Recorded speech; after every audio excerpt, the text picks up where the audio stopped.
Hey, welcome back to Match Ball Grid. My name is Andre. Thanks so much for tuning in. I think we're live. Give me a second to figure it out. So how close can this microphone go before it looks like it's an issue? That's about right. How are we doing? Happy Thursday evening. It is currently March 1st. Yeah, it looks like we're good. Hello from Twitch and YouTube. I'll gotta be honest. YouTube, you're stressing me out because now every time that I do a live stream, I have to make a title for it on YouTube, and then it's like attached with some sort of permanence. Yo, what's up, Remy? How you doing? And that's not easy. Sort of problems I have. Yo, System Outage, how's it going? All right, YouTube chat is up. It looks like we are all good to go. Give me 1 second to pop the chat out, and then we can start with what we have to do. Enable live chat seems reasonable. I want to pop out.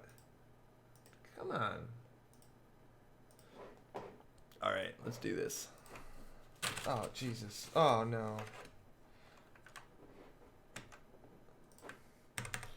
Oh, the beginning is always so good. I'm tracking you. What's up, Remy? How's Randolph Games or whatever?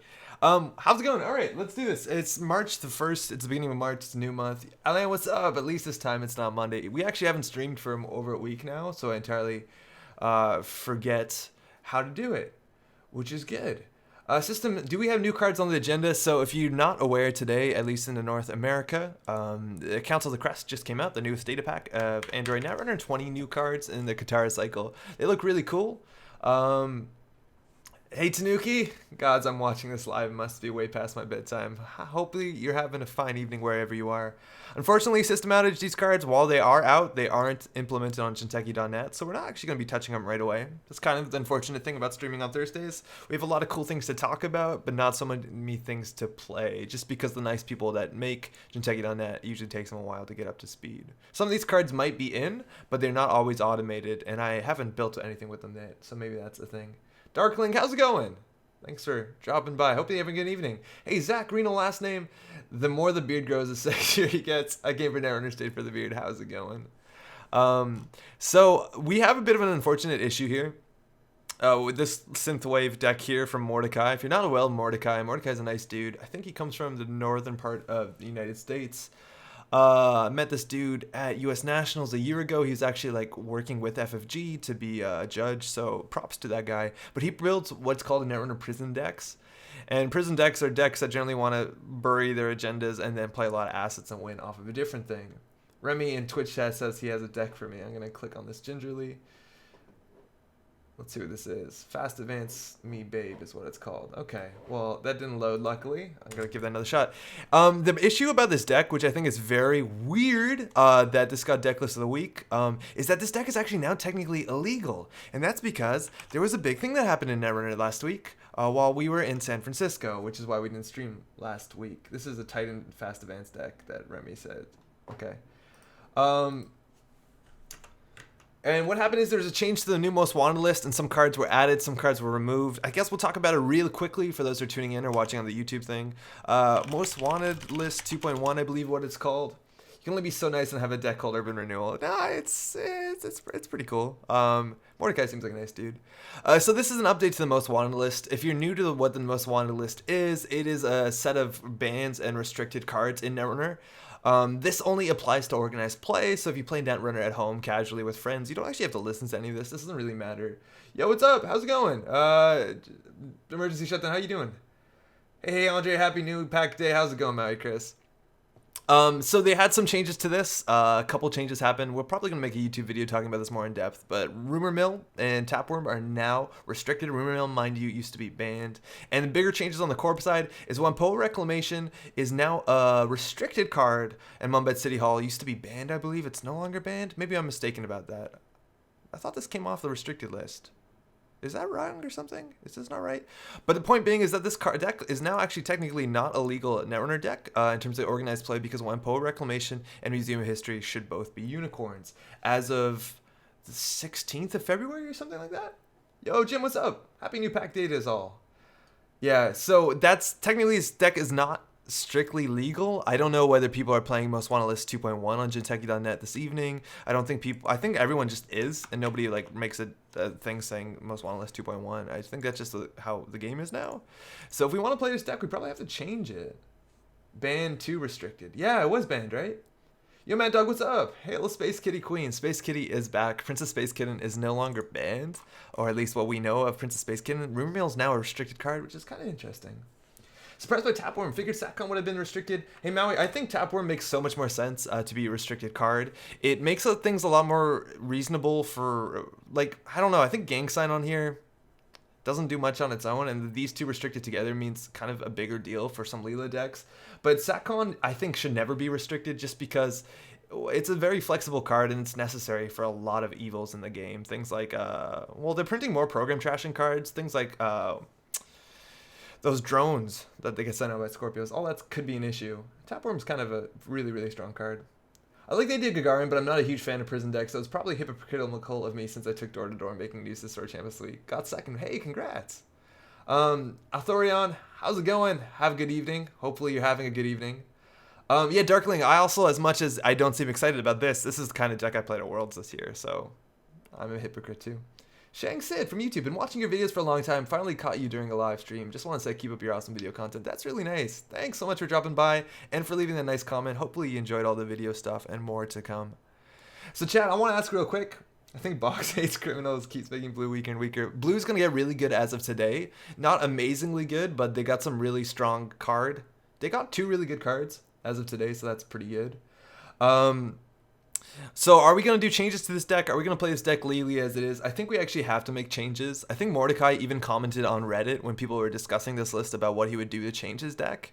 Maybe it's worth looking into that. But we'll change this, right? Chat, let's change this. I also feel really bad playing a prison deck in the casual lobby of Jinteki.net. Generally, people don't like that. Each their own, you know? I don't think that's a bad thing. Let's try and make this a thing. So we got to do the synthwave thing. I think that's what this is called, right? That aesthetic. We are playing Gagarin, and we got to make some changes. Remove museum. That's a simple change. I think we got to do more than that, no? I think museum is probably better than Wampoa. Actually, maybe not. Maybe it's not. Wampoa is influence, though, so if we remove this, we actually get 4 influence back, which is definitely interesting. Not sure exactly what to do with it. Also, there's no way that we get bad pub. There is ways to get bad pub, actually, with illegal arms facilities. So the all-seeing eye might not be amazing. Elizabeth Mills is a thing, but I don't know. So what are we going to do here? We basically have to change 2 cards. Museum of History or Wampoa Reclamation. We also, if we take out 1 Wampoa, we can add the 3rd Museum of History. Need Wampoa plus Shannon Claire. Yeah, that's right. Wampoa is super good with Shannon Claire. There's probably, if you don't know, Austin, also how's it going?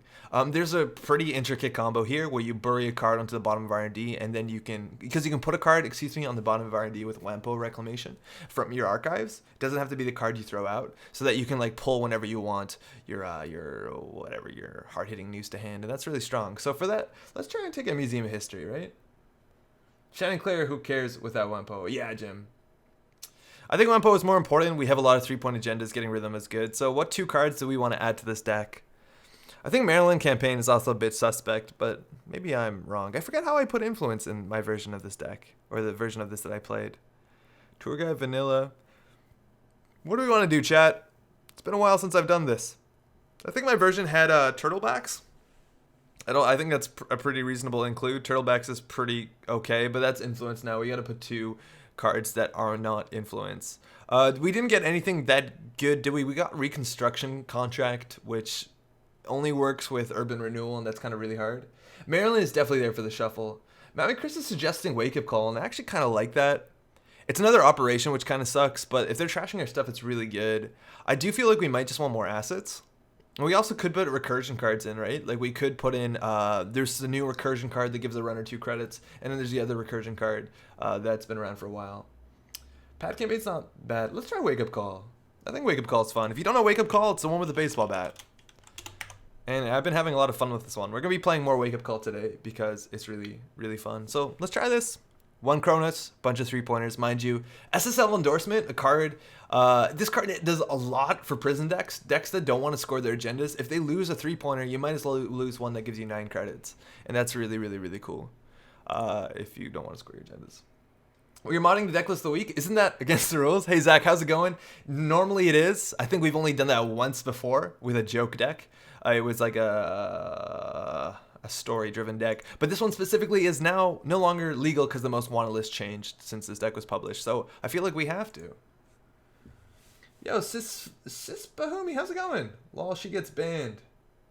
I don't know what that is. This seems really weird. I don't want to click on that link. That's a weird URL. Twitch chat, I don't recommend following that. You're 419. Yeah. Let's give this a shot. And a huge apologies to whoever we run into on Gentech.net that you have to play against this. How's everyone doing, by the way? Remy and Big Caps don't open. That's all right. Wasn't going to. Hey, how's it going? So we didn't stream last week. You probably know that already. Maybe you don't, because we streamed on Monday last week. Went out to San Francisco for the week. Did some work there, covered an event, ready to joust, as always. Visited the city. It was pretty nice. Never been. It was cool. Walked the bridge, did all the good stuff. Val, so we're playing against Valencia. I think we can zoom in once. We'll be zooming out very quickly, no doubt. Valencia is really strong. She has the bad pub that lets her access our cards. Mind you, Gagarin costs a credit. You can use the bad pub to make that cheaper. However, we are opening with Elizabeth Mills, which seems kind of bonkers. Also, if she plays Hacktivist Meeting on turn 1, we do have paywall implementation to shut that down. I think opening with these is pretty good. We can even ice HQ so we don't lose this. I don't know how bad it is to lose this early. My soul died a little. I'm so sorry.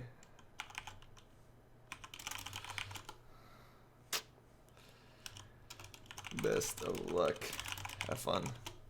Apologies, maybe because Canadian and maybe because Museum Gagarin. It is firstly the Gagarin. All right, so we want to get this down as soon as possible. As long as it's installed, we can always res it. There's no reason we can't res it. I guess they could play Hacktivist. We might want to actually pre-res this bad boy. And then we can ice up HQ. Leaving R&D open is not that big of a deal. I think we only have like 7 more agendas in the deck. On top of this, so that identity 7 and 48 is actually relatively low, so we don't really have to worry about that. So we definitely want to ice HQ. That might be wrong. Maybe we actually want to ice up in Illegal Arms Factory. I just don't think she's going to trash it that early. And we can put this in a new remote. And we can res this before she accesses. She'll still have the bad pub though, and it's Proco, which is a slow open. That's pretty good for us.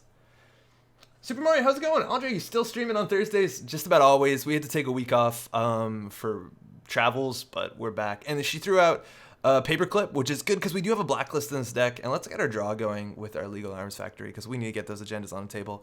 So we're going to be holding these in hand for a while until basically until we find our Wampoa, which might be difficult. We have 2 in the deck. Does this deck even have tech startup?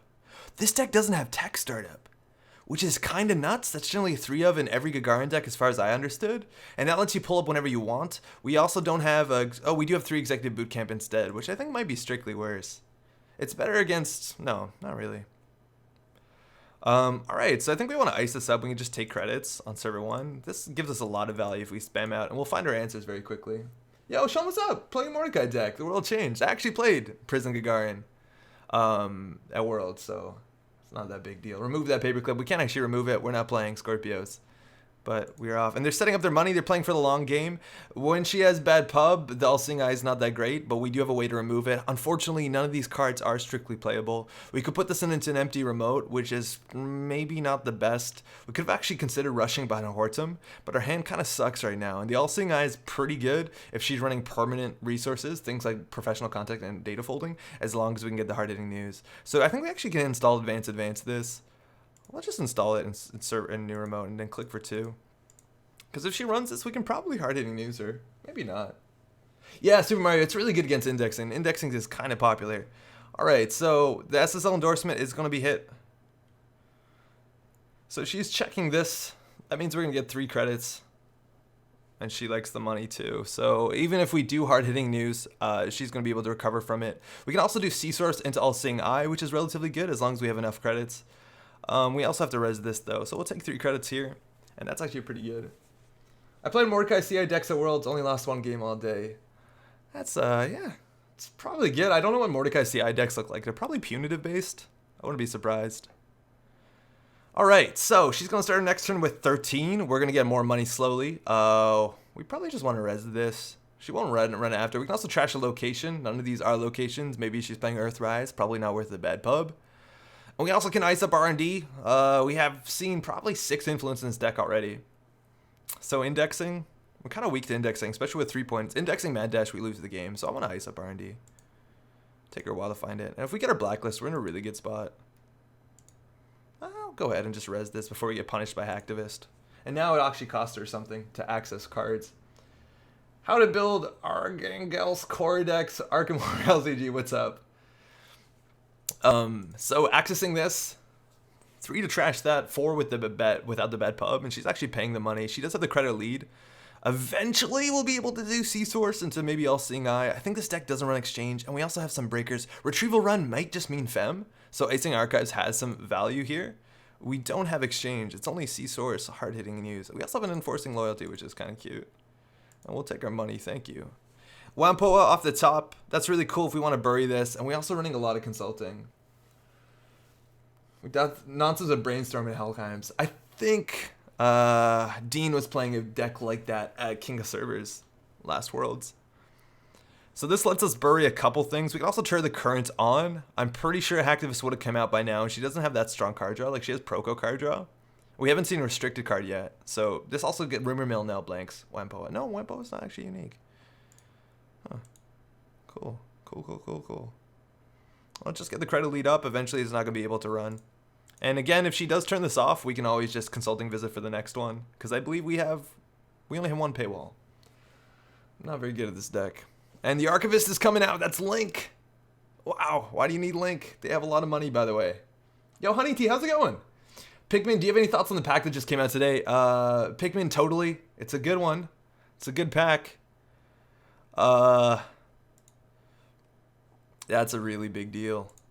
That can keep some breakers out of the game. We don't have any surprising face checks. Sorry that we have to keep jumping back to this white screen. But it's only Titanium. All our other face checks are not that big deal, but putting our tour guide behind it is actually really strong. So we'll do a new remote. We'll ice it up. And we'll just click for a credit.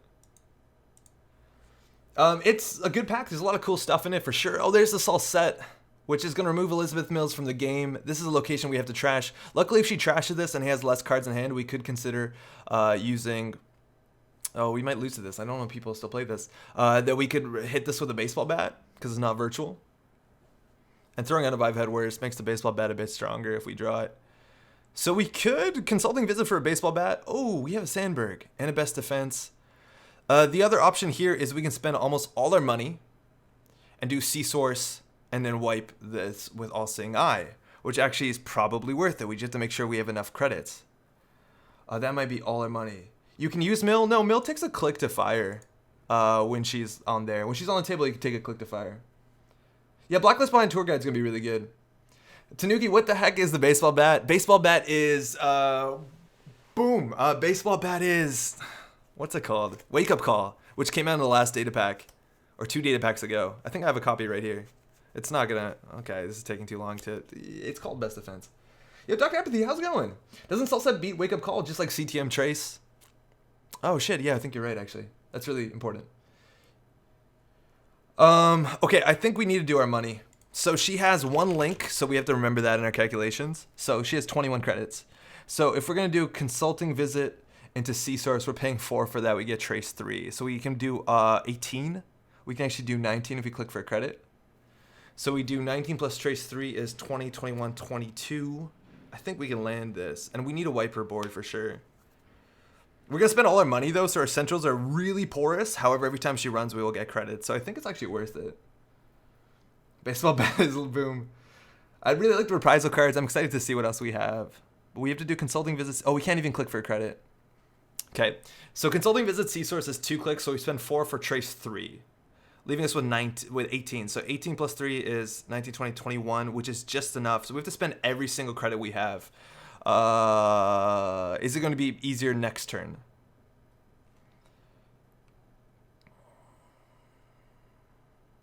Yeah, let's see how this goes. This might be wrong. Oh, wait, no, she's 21. What are we doing? Oh, 3 plus 19. Oh, wait, the link. Oh, the link. Wait, oh, we fucked that up. Oh, how did we goof this up so much? 2, 3, 4. So it's 3 plus 19 is 21. Oh, we goofed the link. Shit. We're 1 credit up. Yeah, we don't have enough. Oops. No, never good. You...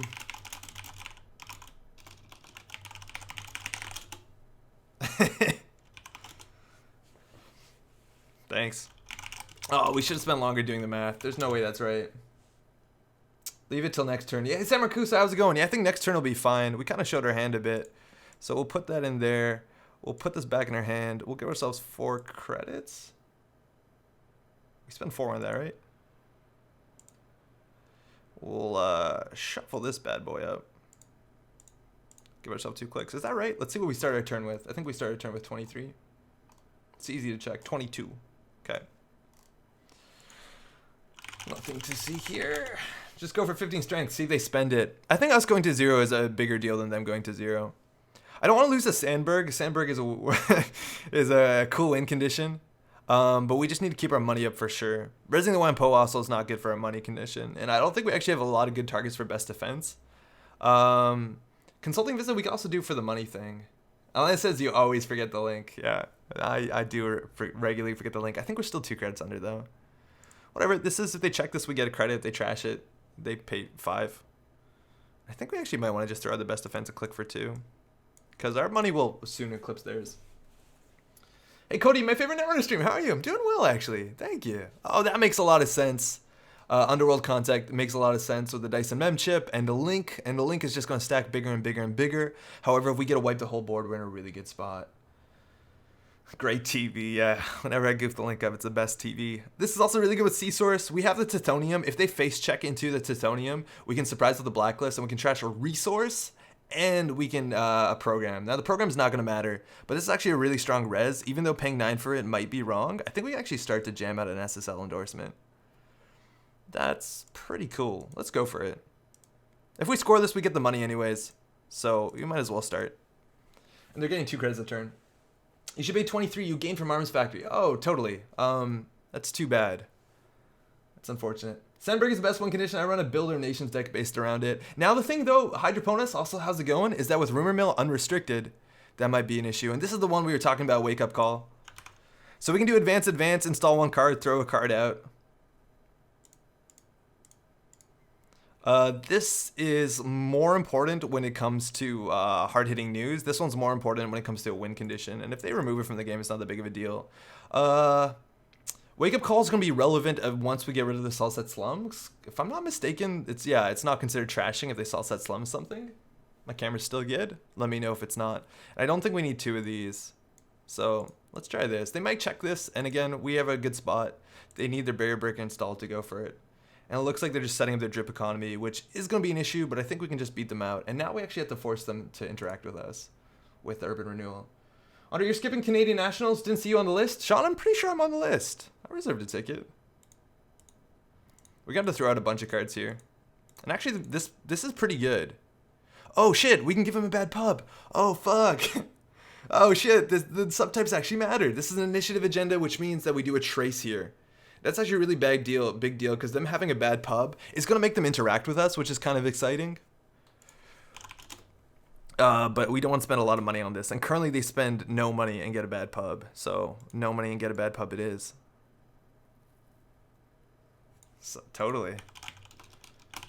Yeah, I think I'm there. Remy's yelling All-Seeing Eye. Now All-Seeing Eye is off the table, which is kind of unfortunate. Luckily, if we trash just this Archivist, it turns off most of their stuff, but there's no way we could beat this. I'd rather All-Seeing Eye this Salset Slums. We don't have Elizabeth Mill, so we're actually just going to have to score it with the Sandberg combo with the Blacklist, which means I want the vanilla more than I want anything else. So I think the tagging is now just off the table. So I'm going to throw out the Zealous Judge. Actually, maybe throwing out the Hard-Hitting News is better. I think the All-Seeing Eye actually is definitely the worst card here, because we'll never play it. They're always going to have bad pub. We can't remove bad pub anymore. That's a really big deal. So they're making a lot of credits. all at once. This Hortum's actually going to fire, which is kind of cute.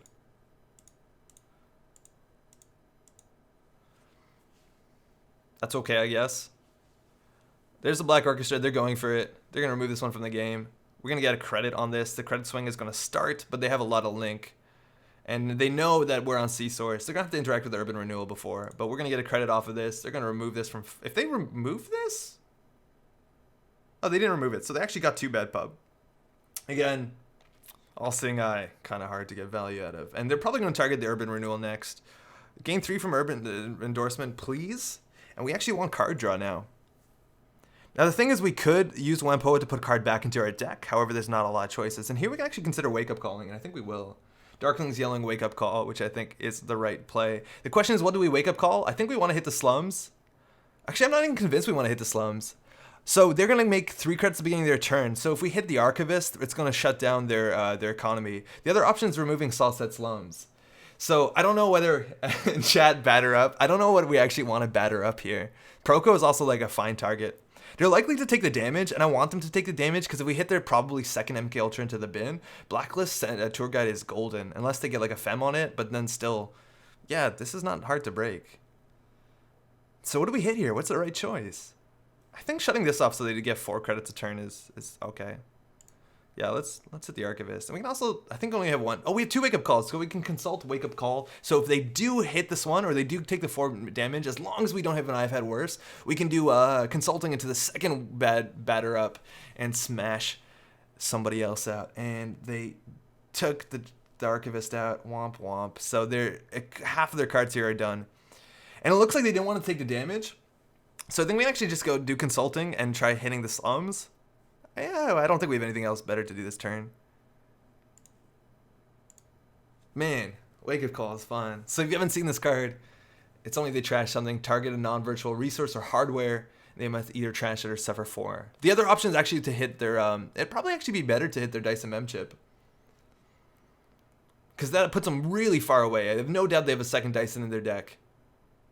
This is, I think, wrong. I think hitting the second Dyson is totally correct. Yeah, there's no way that was right. Don't feel good about that. It's a double hitter. Double pinch hitter. At least they're not going to be removing this from the game. Again, we get a credit, mind you, because of paywall implementation, excuse me. And our C-Source is offline, which is kind of unfortunate. That's a pretty good double hitter. And we just want an agenda, and we lost our card draw card, which kind of sucks, but you got to do something. Hopefully when they're overdrawing here, they're going to throw out their breakers. They throw out an Ice Carver, an Inject, and an I've Had Worse. And the I've Had Worse have some value in the deck we're playing. And I think we actually just score cleaners behind a Tithonium. And if Tithonium hits, it's going to hit hard too. What's the other option to Ice Urban? What was the other option to Ice Urban? Blacklist play? Jim, I'm not actually sure what you mean.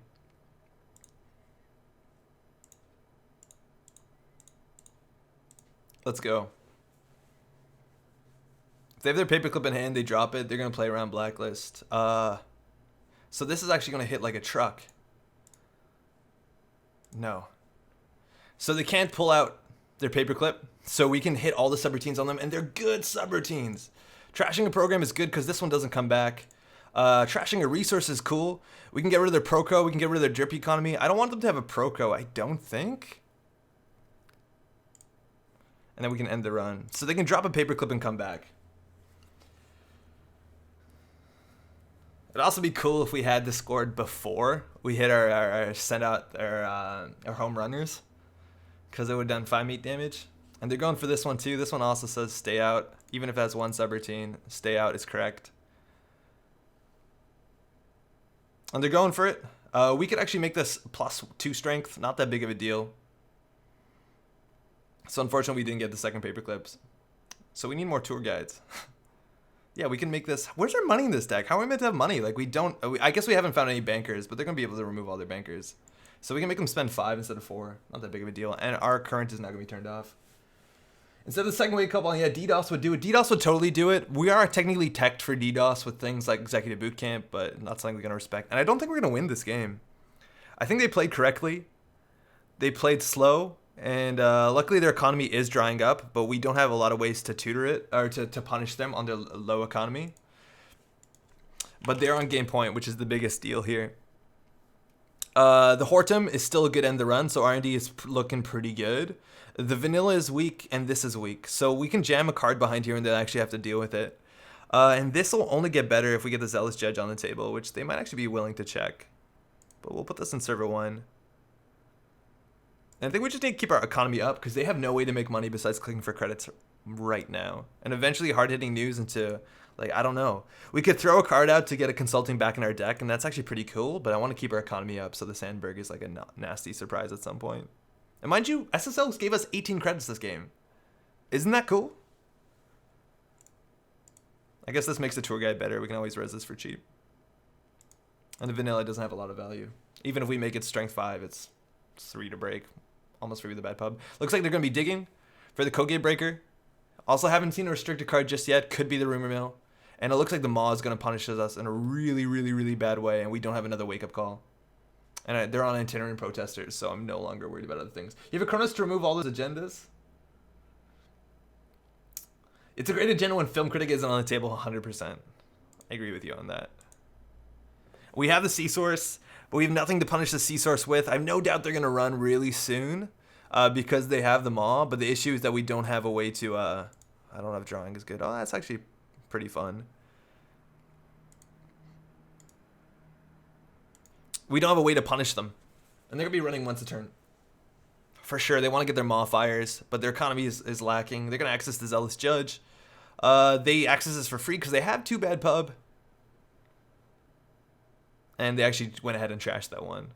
And now they're going to see the Sandberg. They definitely want to trash that one too. It's going to be hard for us to win. It's going to be coming on, like, even the strength of our tour guide gets really bad. And we lost the vanilla. That's the best hit. And Maxwell James is coming back up. Their link is online. Their credits are coming back up. We can res the Legal Arms Factory. That might be bad against Maw because we're going to be drawing up a lot and we have no control over it. I guess with the Wampoa, it's the only card they don't know. This might slow them down. But they want to check everything.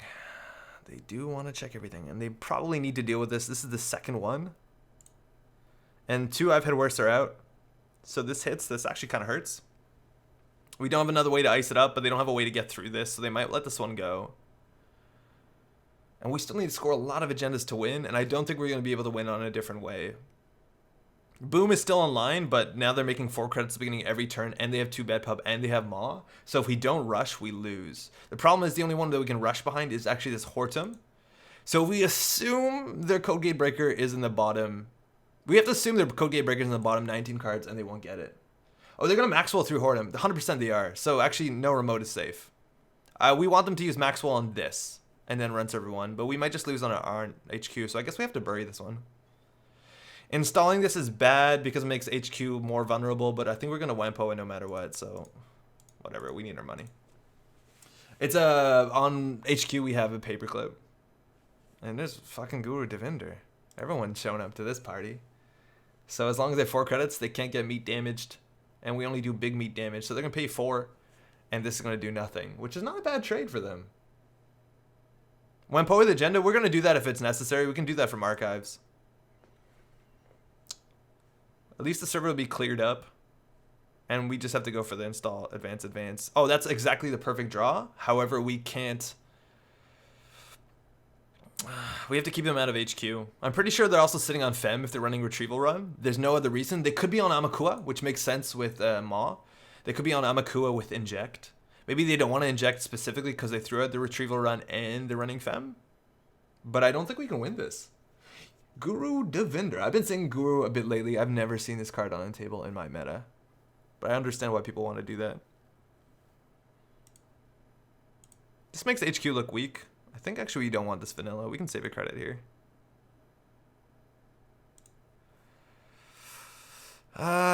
Drawing second click is bad. It's like a mistake. Yeah, Guru can prevent. Prevents at least 1. And they paid 4 to keep Guru around. So if we install this, now that the what's it called gets a lot meaner, if we install this into remote, they might not check it. If they assume we're on 5-3s, I guess this is safer than anywhere else, but we could easily just lose right here. I don't care about any of these cards, so let's just drag them into a new remote. I was thinking wake up call. Is this a response to Show of Force? It could be. It could be a response to Brain Rewiring Show of Force. Guru sucks versus Obokata. Yeah, Guru does, because you can't prevent it. That's actually super interesting, honey. I didn't realize that.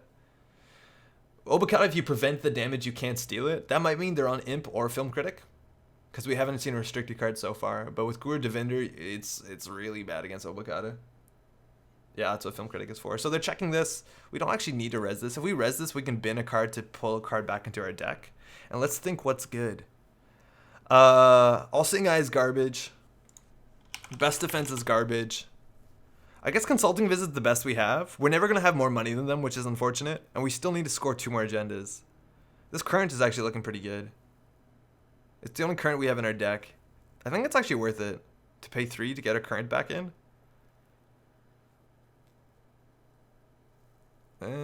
Yeah, I think it might be worth it. I don't know what else we'd want here.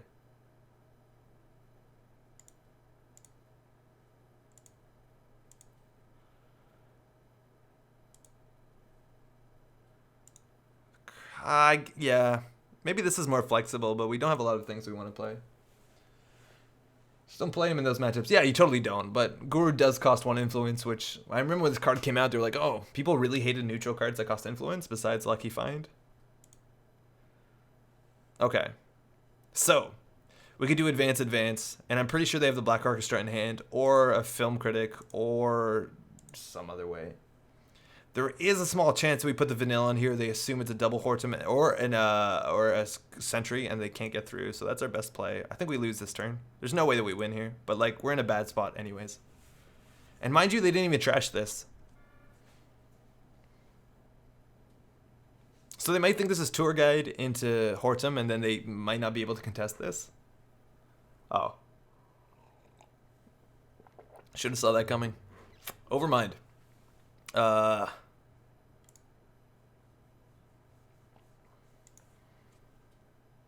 That's a good game. We could have triple advanced this. Actually, with the Dyson Mem chips, we could have assumed Overmind, because otherwise that's like a pretty ridiculous link card to put in your deck unless you want to get value from it. But I think that's a good game. And they played this pretty well. I don't think we played our side particularly well. We had some nice plays going on. The what's it called came out at the perfect time. Removing this from the game is like the biggest deal. But this version without Museum, it's actually kind of hard. You have to win with what you have. And that might be a bit more difficult than in these old versions where you could just kind of sit back and bury things. And their drip economy, it all like we lost the game almost entirely because of it didn't even matter if we triple advances, right? Because they got through here. We lost this game almost entirely because of good game. The Archivist.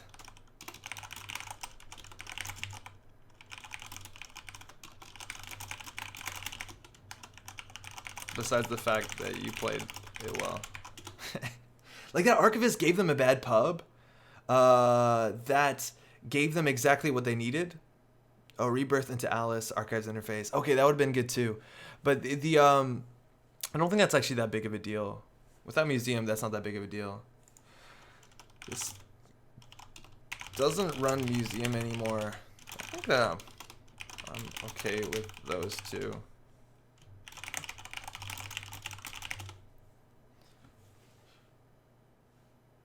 Yeah. Yeah, so Archivist and 3-pointers. But you can run 3-pointers anyways. But like imagine that we did get the C-Source into All Seeing Eye and we wiped their board, they would not be able to interact with us anymore. And the best that they have is Maw. I'm not actually that worried about the Archivist interface. I don't think it's that big of a deal.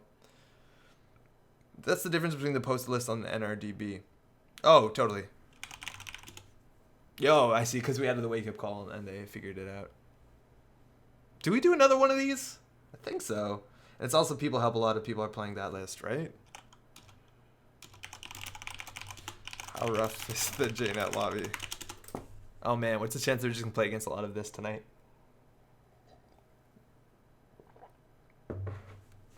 Last minute change on stream. Infinite Sapphire, Infinite Loop combo. The card's not implemented yet, Remy. So I don't think we're gonna play that one. Alright, if you're just tuning in, my name is Andre. Oh, we gotta do the graphics, I guess. That's the wrong mouse. How are you doing? How are you doing? Thanks for dropping by. If you're new to this Netrunner thing, maybe you're new to this channel, to this live stream, say hi. In chat, we have... it's very easy to make an account in chat. Either on YouTube, it's a Gmail thing. On Twitch, you don't even need to get email verified. You can just make them an account. Come say hi. Come ask questions. Come meet the people. The community's really good. Ask me questions. Ask the chat questions. Maybe you want to find people from your region. There's a lot of reasons why you want to interact with the Netrunner community. They're really cool. Maybe 1 to 4 is pretty substantial. This week I probably played this deck at least 1 to 5. Definitely, I figure. How do you feel about Patreon plus Marathon for a draw engine? So you're paying 1 credit every turn to draw 2, and they need an unprotected remote server, Dr. Apathy. I don't think that's good. I think a lot of people are looking at Marathon as like a card that, oh, I can check every single server in an asset spam or do some ridiculous combo. But I think asset spam is going to get less popular due to the changes on the Weyland side of things, but also to the fact that Imp Friday chip actually seems pretty cool. Now, Patreon is cool as it basically gives you a free click to run a remote server every turn for the cost of 1 credit. And 1 credit's not bad in decks that either have a lot of money or maybe are even on Opus where the clicks are worth more than 1 credit. Patreon plus Marathon is, again, you need an empty server, and if that's the case, like paying 1 to draw 2 as opposed to doing nothing to draw 2, I guess it depends on how valuable your clicks are. Is your click worth more than 1 credit? Probably. If you combine it with Data Sucker, Marathon has to be on a remote server, though. That's probably over half the games I've been playing this week. It's either APG or not. Hey, sorry to hear. Thanks for the game, eh? Amakua's good. Da Vinci's really good. Da Vinci does get your value back if you want to be able to run based economy. But again, I think if you want to do that, you might actually want to go into stealth. Maybe you need to also run Takobi. But yeah, if you want to make your runs cheap, and I don't expect that many naked remote servers to be a big thing in the Netrunner meta for a next little bit, depending on how popular Imp becomes. Let's do another one, I guess. So it might not be that popular, but if you're actually paying money to get into a remote server, that can be kind of rough. And I don't know if you want to keep doing that. I do love the idea of cards that come back to your hand. Like, what was it? I guess the only other one we had, Notoriety. I like that. I think that's a really fun card mechanic. All right. Okay, this hand's actually pretty good. We have money cards. We have a tutor card. We don't actually have to play this yet. We want to ice up archives, but we don't have a lot of ice. We can always just throw out an executive boot camp. We'll keep this. If we lose this, it's not that big of a deal. Just think like of Dumbo Kate deck. Oh, didn't realize Marathon was remote only. Yeah, Out of the Ashes and Dumbo Kate. That's a Kate deck to run Patron. Was actually really fun. 4 open corpse and lobby. Yeah, networking. Taylor Kate, how's it going? What did I call it? It's definitely called networking. Tour guard on archives. That's a good ice against Alice. Don't want to deal with her shit. Her ability is really strong. And going down to 3 cards with 1 agenda in HQ is kind of rough. But I'd rather get our money up than get this ticking, because I don't think we need to deal with this. And that's really good. I think actually you should always almost run HQ first click. You want to find out what kind of deck they are. You want to get accesses. Top of R&D is not... I guess we're going to draw it, but if you want to trash assets, you want to trash them before we install them. Maybe that's a fallacy. Oh, I said Notoriety. Excuse me. Definitely networking. Oh, Enforcing Loyalty. That's actually pretty spicy trash. Earthrise coming down. We have our credit econ engine. This is a really good opening. We're making a lot of money. We can also burst up. We have double Urban Renewal if we want to be like just really shitty. If we install both of them, they'll have to interact with us relatively soon. That's really brutal. And they probably don't have the money to do that.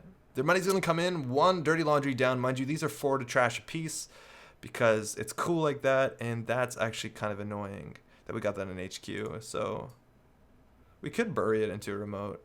We want these to be firing at the same time, though. Let's just see how this goes. Because you want these to fire at the same remote, so it's lethal if they don't interact with you. If you have them 1 turn apart, it's not as lethal, but it can be lethal. I guess you can let 1 of them hit. Remy's saying shitties in chat. What happened? Desperate Decays, real Museum of History. Hey-oh. And their credits are coming up. That was a good start for them. Mind you, we can always burst up with NASDAQ and Commercial Bankers Group. And Paywall makes that even spicier. That's a really good start. They're going to have 6 cards next turn. They have an extra 8 credits on there. We could play down the Paywall implementation, but we actually can't. We want to, well, not we can't, but we want to keep that until they play a Hacktivist or other current. Employee Strike. There's a lot of currents that you don't want to watch out for. A tour guide is good. We could ice up 1 of these. We could also ice up whatever else we want. I think icing up one of these is okay. It'll mean it'll fire. We also could just keep this for another remote. That being said, this remote does clear itself, which is relatively good. And I don't know if they'll run HQ. I don't think they should run HQ when we have this shit to deal with. Like, you don't want to get single accesses at this point in the game. You want to build up your economy so you can contest this. And that's good. Employee strike is off. DDoS is off. And playing the employee strike and not interacting with us on the same term is, I think, generally a mistake. We can also now res our shit, which is so good. We play around DDoS, and I don't care if they get in and trash that. It's not that big of a deal. This also is good against indexing. Blacklist on the table. We want to keep that as a nice spicy surprise. Not a lot of value right now. And I think we actually want to play the current. Because we know they're probably not hacktivists, so turning the strike off does get us some money. It's a 2 credit swing, because they have to pay a bad pub, and we get a credit from this. I like this. So they have to interact with us. They had a really good opening. Really good opening there. Hey, give me 1 second. What they do their things. Oh, I zoomed in too much on this page. I can't tell what's going on anymore. I just want to check out YouTube's doing. So they're interacting with this one. They did have, ooh, system outage. Oh, that's a person. I thought it was the card. So they're going to trash this Urban Renewal for 4. It's pretty expensive. They're going to play the DDoS, and they're going to go trash this one too. So they're both out of the game.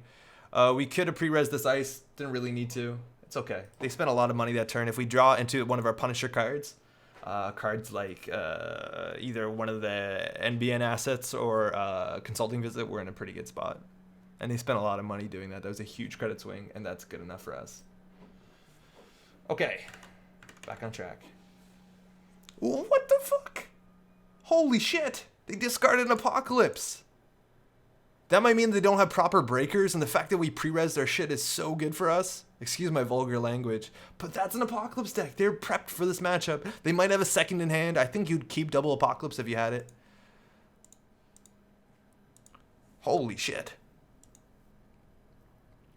I think we might actually just want to rush this bad boy out. So far, we're not removing anything from the game that meaningful. And to get through this and to get the agenda, they need to put down their MK Ultra, assuming. Say it's a Mimic, it's 3, 4, 5, 6, 7. If it's N1 to access. If it's the MK Ultra, it's 3, 6, 9, 1 to access. So this seems pretty good. Scoring, I think, is important because our recursion is nowhere near as good as this deck used to be.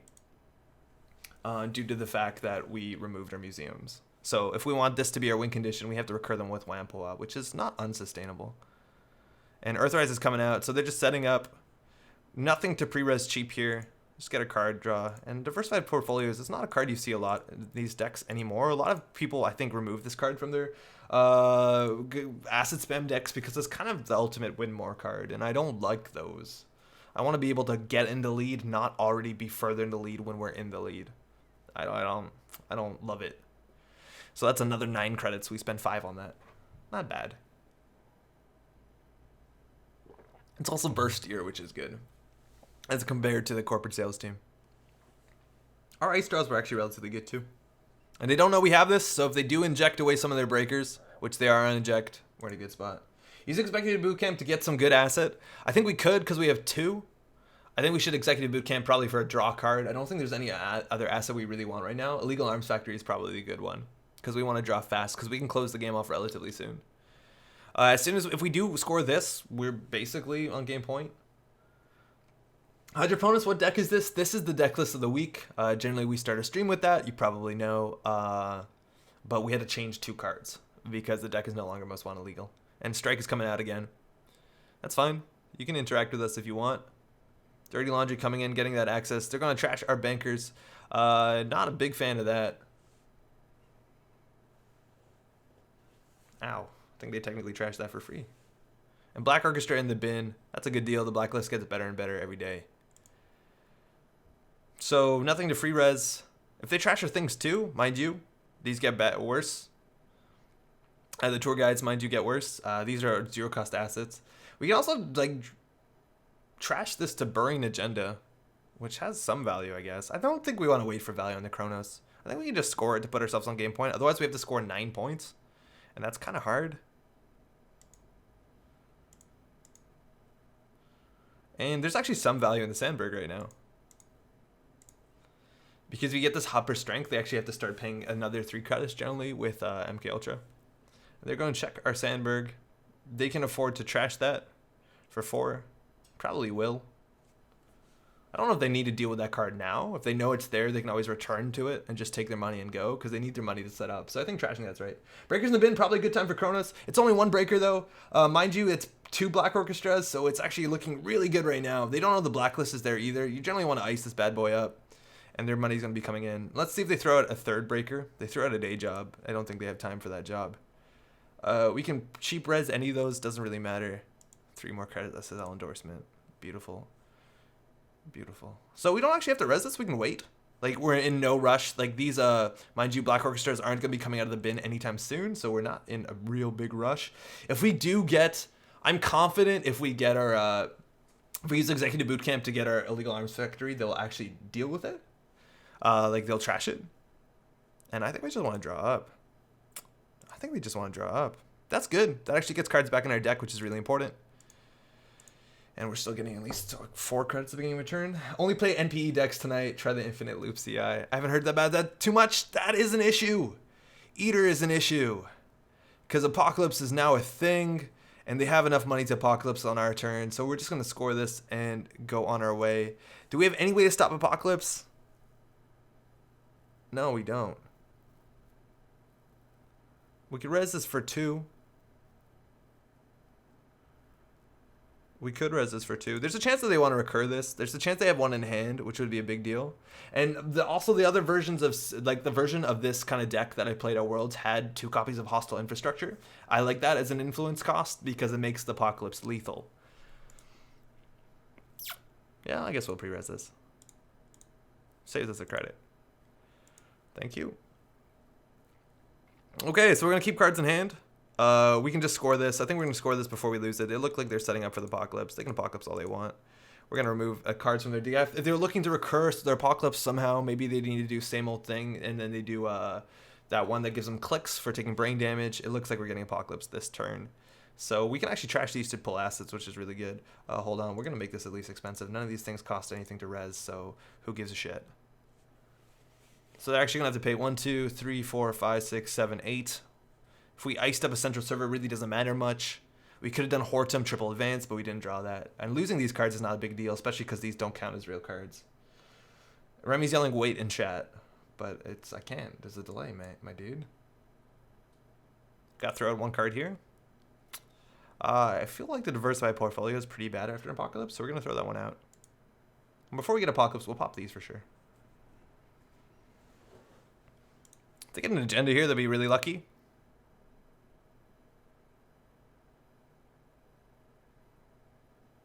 So, thinking, like, we could pop these right away, or we can pop them before they take their next click. There's a paidability window between clicks. Before you spend your last click, I'd like to react. Tarmus, how's it going? Ew Gagarin. Didn't have a choice on that one. We gotta play the deck list of the week. They got the Zealous Judge. Do they want to trash that?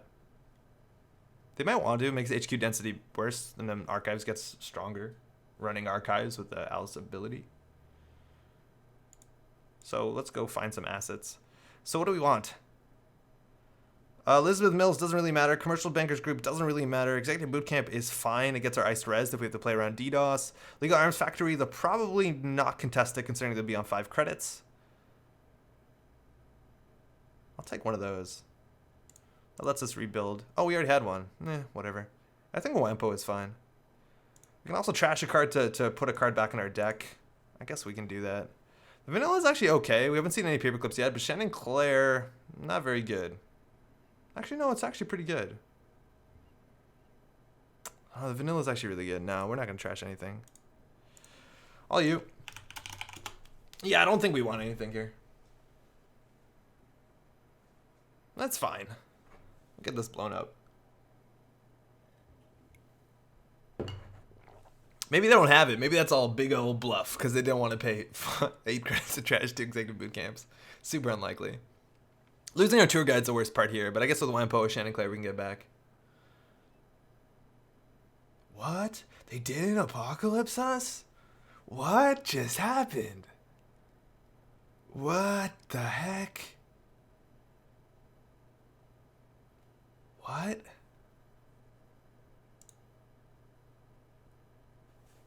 Huh? They knew we drew this. That's the problem, is if we install this, triple advance it, it's not that good. Do we just leave and live in like some sort of fear now? Like, we can't do anything because we know they have it. This is actually kind of expensive. It'll be strength 9 for. Oh, I guess if we res it, no, it'll be strength 8. This is 1, 2, 3, 4, 5, 6. What just happened? Hortum HQ? No, we have to triple advance it. That's the problem, is if we Hortum HQ, they have to,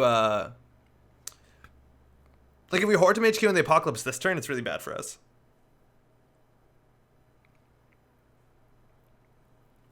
So we can install Shannon Claire and then draw a card. Is there any card that if we draw, we would be in a really good spot? Because we can basically tutor any card. We install it, we Wampo it, we Shannon Claire to draw it, and then we have one more click to play it. Is there any card we really want this turn? Executive Bootcamp is a 0-cost resource, so that's some value.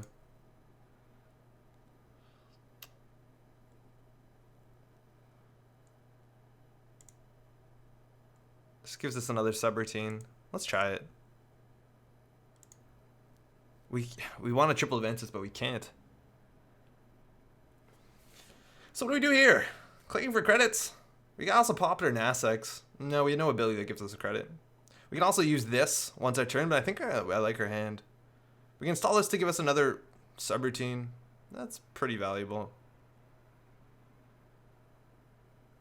This also, if we, okay, so we res this as 4. If we install this, they'll put us on 15. This becomes, actually, I think they can't deal with everything.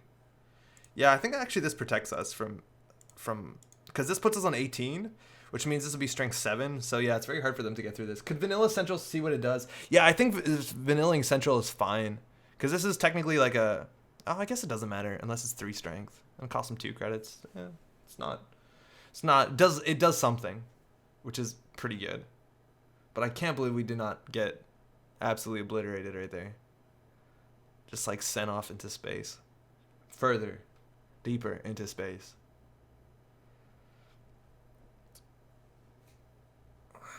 But they definitely have another Apocalypse because they threw one out, which got removed from the game. I guess there's a chance. No, because they didn't even have enough clicks to do install same old thing. That card, that gives you 3 extra clicks for brain damage. Which I forget what it's called. It's in Order and Chaos. Her eyes are really cool. Don't know the name. And we're also on game point. But this is going okay, I think. This doesn't contest remotes really well unless they play Singularity. Some people do. Amped Up. Thank you, honey. Yeah, it's Amped Up. Stim Dealer. That's actually the one with the colorful eyes, Austin. But I was thinking of Amped Up. Taylor Case has Stim Dealer too. So we'll see. An Archer out of nowhere would be pretty sweet. It'd be pretty big strength. I don't know whether they have to respect that. We're taking a while to think this one out. And we still have to win somehow. Thinking, of course. Crazy Eyes is the Stim Dealer one. Yeah, I think it's her eyes are like the color of chaos, or it has a cool flavor text on it. I've never also seen that card hit a table, just like I haven't seen should have APOC. I was wondering where that went. So that's only the problem here. Is like we did technically overinvest, but as soon as we triple advance Hortum, we're in an okay place. Was thinking hard hitting news. Maybe better with APOC. Well, you already committed. Yeah, they already committed at that point, so I think you just go with Apocalypse anyways, right? Like, you can't make runs and then be like, okay, I'm not going to spend 3 credits. Maybe better with APOC, actually, no brain damage because you flip it. That's true. It's expensive, though. They don't know you drew Hortum. I think they did. Hortum was the top of the deck, and we didn't shuffle. Oh, we did shuffle. You're right. Also, how's it going, Maydon? They don't know that we have a Hortum here. So this is strength 7. So if they want to get through, it's 5, 6, and we get a credit, which means they can't contest this, I don't think. I did not do the math. This is 5. No.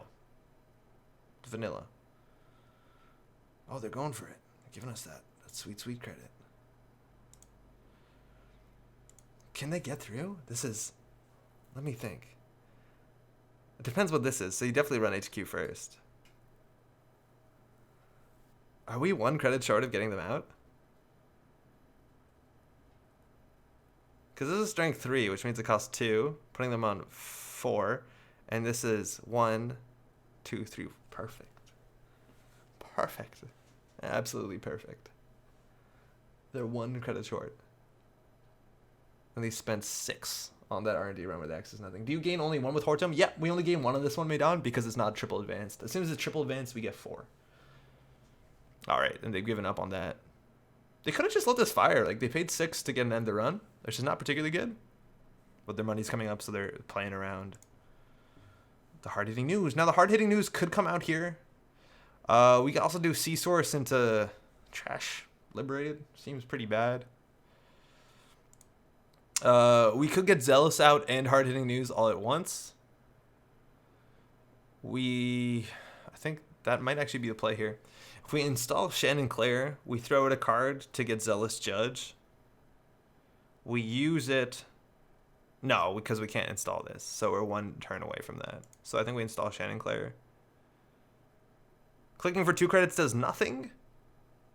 But installing assets does something. As long as our assets don't cost more than 1 credit to res. Consulting Visit actually probably has some options. You need to know the deck relatively well to play Consulting Visit. Diversified portfolios, honestly, would be fine right now. It would give us an extra strength. So we could res Shannon Claire. We could trash a card to put Diversified portfolios on the bottom. We could use it, and we could gain the money. I think that's fine, right? Oh, we also could have just triple advanced this. Yeah, but it's not going to be a problem. No, we don't need to do any of that. The question is, do we want to recur everything? Yeah, we'll triple advance it next turn. Her eyes were the color of dreams and disaster. Andrew, how's it going? That's the quote. I like that one. Also, Pigeon Poop. Hey, Andrew, just out of curiosity, what other games do you enjoy to play? Firstly, thanks for dropping by and asking the question. Secondly, do you mean card games or video games or anything in between? If it's card games or board games, I play Doomtown. Doomtown's a fun game. We need a way to win. Arkham Horror, that's a good one. This one seems okay too. I think we're just going to triple advance this.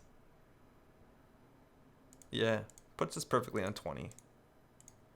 So hopefully that buys us a while. And we have this one for the remote, but I'm not that scared. They do have David. David's going to be an issue, but if they install David, they can't break anything, and David's eventually going to be a problem. Luckily, Tour Guide's okay against David. I think actually, like, using our Wampoa to pull back a Commercial Bankers Group might be the right play, and we should have done that a bit ago. And they have 19 credits, and he just threw out a second Apocalypse. So I think we're Apocalypse free. This has 1 subroutine. Definitely not worth the res. How do we win? I think just Hortum is how we win. We can't kill them. We don't have a way to kill them yet. I think we're getting our money up, getting a big credit differential is probably how we win. So I'm going to throw the Hive out. Hive is pretty bad right now. Luckily, we can trash it to throw it out. And we can put a card on the bottom of our deck. So we're going to go ahead with the Commercial Bankers Group. Then we can go res Shannon Claire. We can draw 1 card from the bottom, which is going to be the Bankers Group. And that's how we make magic in this. And I guess actually we can put this one out too. And we're officially going to have to zoom out, so we know we're playing Acid Spam. With 2 Blork RFG'd, I don't think they can get through Horton with 3 advancement. Did we actually remove 2 Black Orchestra? Oh shit, look at that. So we did. Yeah, so we did. Yeah, they might not be able to get into the remote. Unless David, I think they have another David for sure. They also have a retrieval run that doesn't really matter that much. And if they threw this out, I think it means that they've given up on this one. But David gets to this relatively easily. You can give us 4 credits. It's not that big of a deal. If we had a card that could, if they install a David and we had a card that we could trash to like over-install in our Sandberg, it would be so sweet. But then I think we'd just get Apocalypse. So Bankers Group is good. Illegal Arms Factory is good. We basically want to find something to get through this. They have another DDoS that we have to respect, and we can't pre-res our Hortum, so maybe putting another ice in front of it. Stacking Tour Guide's also relatively sweet, because they probably still have MK Ultras in their deck, and it does not break Tour Guide relatively quickly. Overwrite Sandberg, it's a play around David, but then where central servers are weak. But I don't think our central servers matter. They threw out their second Apocalypse. Maybe they're on 3. Maybe. And mind you, we can always just throw cards out to recur cards. That's a disgusting card. Protect your Sandberg? Yeah, I think protecting your Sandberg is actually probably correct. The thing is, if we Hortum our Sandberg, we don't have the Hortum for the scoring remote. So I don't know what's right. This is the Bankers group. I guess they didn't know which one's which, and they want to go ahead and trash that. You can interact with me all you want. Cost you 3. And we know they're on strike. Archives interface coming out. Let's get that sweet, sweet card draw. And that's the third Apocalypse. They've given up on the Apocalypse. Central servers don't matter anywhere near enough. Let's get that card draw. This is also technically our win condition. We could grind them out. They only have 20 cards left of hit points. I think icing the Sandberg is probably correct, but we can't move it. That might be an issue. I guess if they trash the Sandberger, we'll just Wampoa it back. So they have to trash both, and we have a Wampoa in hand, so I don't mind. I think actually trashing the Sand and Claire is good. So we'll build the slow kill server, the grind server, and we actually should be recurring cards, like throwing out Maryland to get more urban renewals back. There's also a chance what we want to do. Hold on, hold the phone here. There's a chance that what we want to do is we want to put Hortum, and then we want to put 2 urban renewals at the same time. And if they can't trash either of them, they'll likely die unless they have an I've Had Worse in hand, which I could not really tell you if they have. I think they do. So let's actually go 2 remotes. That seems better. And then we can wait on these. We can throw this one out. Doesn't matter. Actually, throwing this one out is fine too. So this will just be credits because credit lead actually matters. This also makes our tour guides better. So let's go. And then we'll try and sync up 2 same turn urban renewals, and we'll see if we can nuke the whole park block. Or Mars, more accurately, I think. And they are interacting with us. Like, they haven't given up entirely on the board, which is always good to see. That's the right thing to do. If they run this, we can also just bargain an agenda if we need to, but I don't think we want to. I think we want to draw our agenda and just slap it in here. This server is also safe against DDoS. Eventually it'll be safe against David as well. Well, it's safe against David. It's 4 strength, but if it has higher than 5 strength, it has way too many subroutines. So the more they draw, the more damage that they're doing to themselves, technically, and they're going to go trash this for the bad pub. That's not something we're entirely prepared for, but we always have a way to get rid of bad pub, so they might have a way of just trashing our things to get through the tour guide. But that was an expensive trash. And now we can do C-Source into nothing in particular. Pull back the boot camp. Pulling back the boot camp's not terrible, because then we can tutor for any asset, so we can get rid of the bad pub immediately. I think it's right. And they're going to remove the Wampoa or trash it. Sorry, for 3. We have another one. So we can install the Wampoa. And they get rid of this Wampoa, we're in a rough spot. So I think we got to focus on winning when they have 10 credits. So. We didn't technically have to resist now. MK Ultra in the bin. What? Why'd they throw that out? We have a blacklist. I guess I can go trash the blacklist. This is strength 3. So it costs them... strength 4 is where it starts to matter, because then they waste a boost. If we do hard-hitting news, we have a window. But we want to go for double urban renewal, which we can't. We could do install Wampoa. Install Wampoa. This doesn't take a click, does it? Yeah, it does. So we can't do that just yet.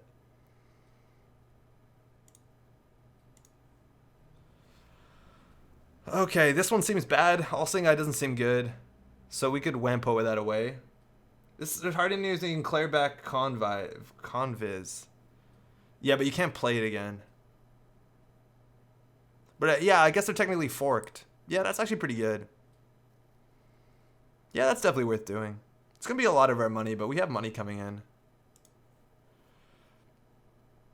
So this will close the game out, and I'm not good. But that's what I've been struggling a lot. Oh, we have to spend a lot of money on this. This is 4. We have to beat 10. So we have to make this 7, which is 11. Don't goof this up. So that's a lot of our money. That makes our Sandberg a lot worse. But now they have either choice between clear the tags. If they don't clear the tags, we can res Wampoa. And then they just have to trash Hand and Claire. And we have the 6 credits we need to boom them. With this, we have exactly 6 credits. I guess these give us money too. So they either clear the tags, putting them down onto 4 credits, which will make it very hard for them to interact with us for the rest of the game, considering their economy. I guess if they have day jobs, it's not entirely tied up. Or they'll just be in a bad spot. If they float the tags. Removing 3 tags is actually a lot of times the right thing to do. We're not running a lot of one-pointers. They don't have any agendas, so they don't actually have to respect exchange of information. So clearing 3 tags, I think, is the right play a lot of times. And that's a big issue with Weyland right now. If you're not playing exchange of information, there's just not a lot of ways to punish 1 tag. You could be playing closed accounts too. That's actually what I was doing when I was playing Gagarin at Worlds this year. All right, they're going for the Wampoa. We're going to go res that. So we can get rid of the All-Seeing Eye. That one doesn't really matter. We can pull back the Consulting Visit. So now they have to basically deal with Shannon Claire. No matter what, this puts it back in the deck, which is good. And we have a shuffle for Maryland campaign if we want to put it back at the top or closer to the top so that we have a chance of drawing it. Hey, big time fan. Finally getting back to the game after a year. Kevin Kelly, welcome back. And they did remove 3 tags, which is the right play. So boom, doesn't matter. And we can no longer do that double urban renewal, which is the thing we wanted to do. Oh, we just top take the boom too. Yeah, welcome back, Kevin. Qatar Cycle's been really cool. Dr. Apathy, EOI wouldn't do much right now. 100% wouldn't, and that's why they don't have to respect it. But if we had an agenda, if we only had an agenda, we could install advance, and win. There's some value in this. It might slow them down. I think that's probably just worth it. Getting over 10 credits is good too. I like the Horton better than the tour guide because it looks like they have another MK Ultra in hand and they just don't want to throw it out, which makes a lot of sense. We can also draw the Consulting Visit because we didn't shuffle the deck, which means that we could play... You can't play another hard-hitting news, can we? What could we Consulting Visit for? Not much. Sure could use a Zealous Judge. Even with the Zealous Judge. Yeah, if we had the Zealous Judge, we'd install Advance. Maybe we always install the Zealous Judge. Maybe just installing things is always the right play. Boom is relatively safe. We just need that agenda. And this one they can't really trash, so whatever. You got usually clear tag. Hard-hitting news again with Consulting. We only have 1 in the deck, Professor Plywood, and it's in the archives. There's no way for us to get it back into the deck, so we can't consult for it. If we ran 2 hard-hitting news, you could. I think a lot of these decks run 1 hard-hitting news, 1 C-Source. Some even run Threat Little Alpha, but I'm not convinced. It's just a bit too slow because it's hard to play with Consulting Visit because it's already a double. And a Zealous Judge would have been game-winning because we res Zealous Judge, we give him a tag, and then we hit them with the Boom, which blows them up. And again, it's actually going to be hard to close the game out. And I'm really glad to say that as long as you play correctly enough, and imagine if they did Apocalypse Us, a Chop Bot. Ooh, that'll clear the tag. But you have to trash the Eater? That doesn't seem like the best. Let's go. Are you serious? That's the worst draw. Spackman, what's up? You have a window to score agenda. What agenda is correct? Luckily, we have a what is agenda. I guess if they steal this one, we're still in an okay spot. The problem is if we do install advance, it turns off the 2 strength we get from Sandberg. So maybe resing this was a mistake. We could have also trashed this to get more money, but we didn't know we were going to draw an agenda. So what can we do? So this is game point. Show us your tricks. Threat level awful. Nice. Burn. Burn. Let's see if we have this. With 5 credits and a tag, again, the Chop Bot, it's just going to eat the Eater. Eater doesn't have a lot of use if they are not on Apocalypse, so we might have a chance of just scoring this one out. They could have another Black Orchestra, and they actually have enough money to get in. Oh, it's a DDoS. Oh, fuck. Shit. That's fine. It's the first agenda. Philip Moser on YouTube. Hey, been away from an ANR for a while. Glad to see you still at it. Do you plan to do videos for the other factions revised core? I see you only covered Anarchs at this point. Ideally, I would, Philip. I would love to. I probably should, just because there's so many new players in this game, but it's been relatively difficult to find time to do anything, let alone go back and do those like hour-long videos. But I appreciate your feedback. It's definitely heard, and the more of that I hear, the more likely it'll be to happen. So, I like that. Eternal DDoS. That's the last DDoS, if I'm not mistaken. Game 3, please. Is that the last DDoS? How sure are we that's the last DDoS? Do we want to put them on game point? That's the last DDoS, right? That's the last DDoS. And they have to deal with this. They have to draw, right? Like, they have to draw once. Oh, well, we'll give that another shot, I guess. Man, if they like inside job this, they play the current that gives them 1 more agenda point inside job or something. That's Apathy. That's the 3rd DDoS. Been building NASA deck. How do you feel about the ID? I think it's good. There's a lot of reasons. Oh, they trashed the Chop Bot itself. Hey, that's super cute. I didn't realize you could do that. No, you can't do that. It says another one of your cards. That's programmed incorrectly. We'll see if that matters. Um, also, is definitely, I think, competitive. I think it's an interesting ability. I've had Versus coming out. They're looking for their answers right now. There's not a lot of answers they could do. I think they need like basically another Black Orchestra, the third one, and Stim Hack. I guess they could do Overmind, Stim Hack. There's a couple ways to get into the server. Asa is definitely good. It's a cool ability. It's more interesting than the ETF. Jinja Grid made it really strong. Losing one of the clearances makes it a bit worse, but I think it likes Ultraviolet a lot better than Violet level clearance, if you've been keeping up with the Most Wanted LL. Should have APOC'd. I don't even think the APOC would matter that much. Like what? You lost the Blacklist. I guess losing this Ice is something. Serious misplay. I wouldn't be so hard on yourself. Reporting the chop bot error. Thank you, Austin. Yeah, you can't chop bot a chop bot. Or the same chop bot. It cannot eat itself.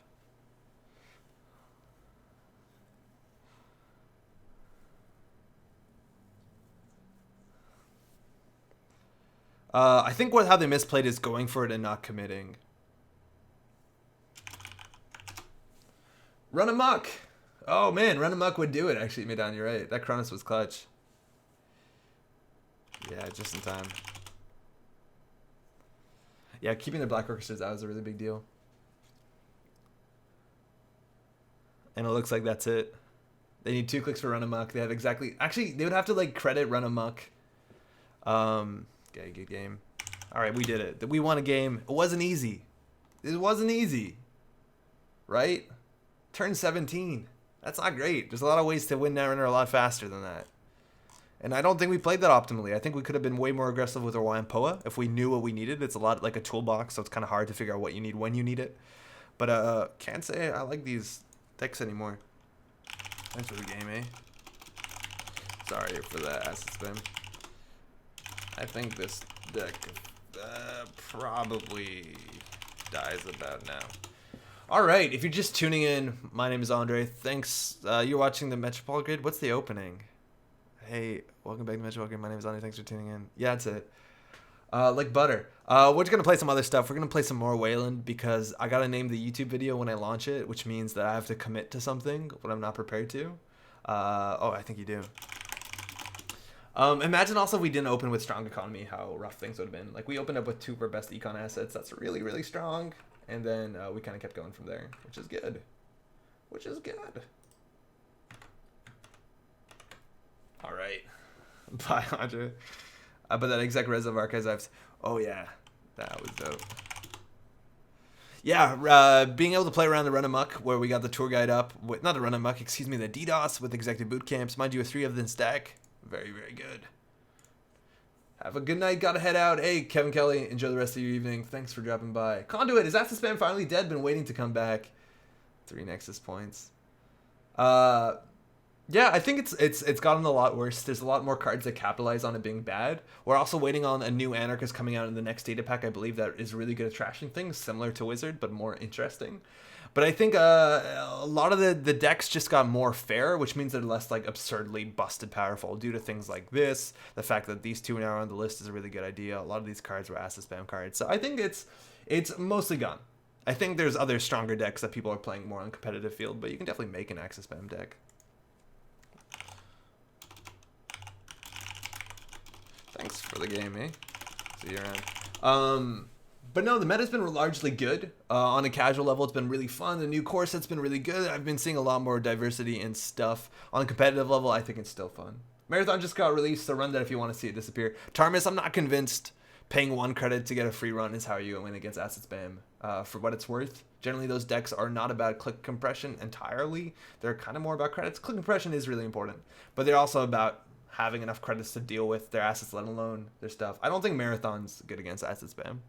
And even if it is, like what, you're going to wait until they have 8 servers out and then deal all of them in 1 turn? That seems pretty difficult. Friends in High Places being removed really helps. Yeah, fuck that card, huh?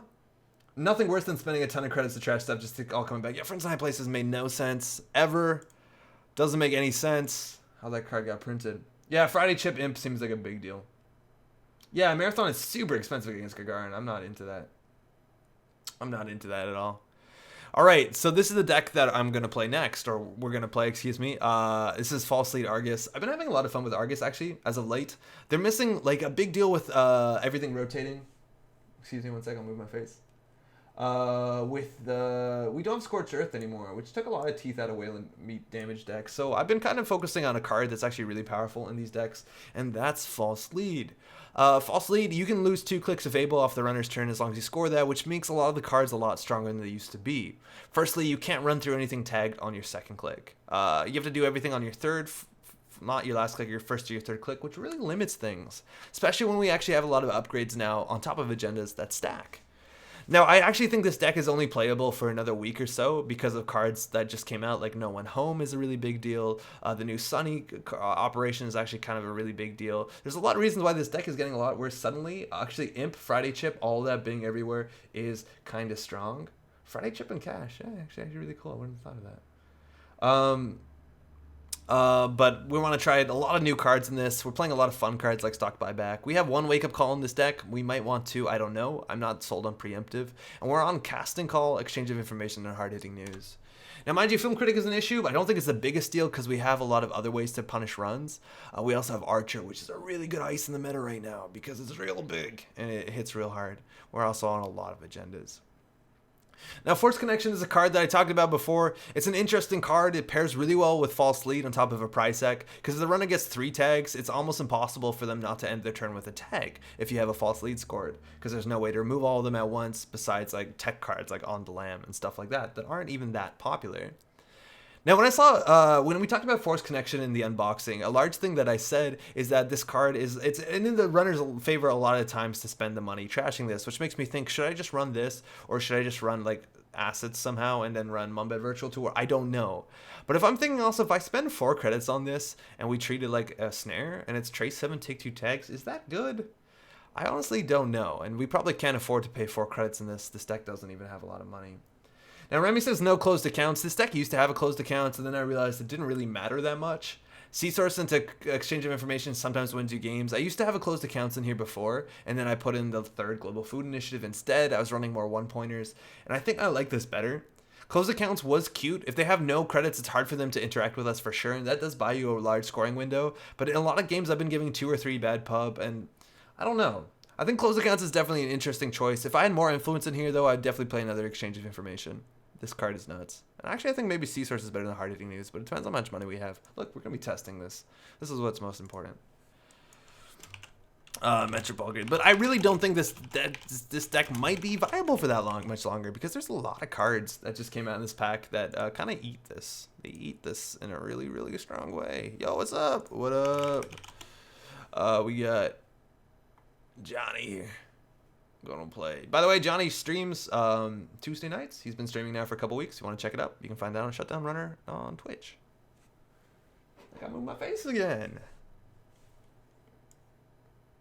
Funny enough, he was talking before about, he's like, hey man, you should play Trap Argus, and I said, no, I don't like it, and then I liked it, so I look kind of like a dickhead, but that's fine. Leela's pretty good. We got a lot of agendas. Leela's actually really scary. Leela. Now, Leela Patel got a bunch worse, 46 cards, but Leela got a bunch worse because they had to restrict one of her cards, and it was either now both of her power cards, Tapworm and or the other one is on the restricted list. Now, mind you, the other one being Gang Sign is kind of good against us because it's hard for them to interact with our agendas on our turn. Now, we don't have an ice, but we can score this turn 1. It's a good time. Oh yeah, credit kiting is going to be happening for sure, and Fem's actually really good against this deck. We're going to keep this. It's a lot of best defense for No One Home. You can do that. I just don't love... Also, Ninja Mike, what's up? I don't love throwing silver bullets against silver bullets. It's not the kind of Netrunner I like. You could do it, but I don't think we get enough value from best defense to do that. Thanks.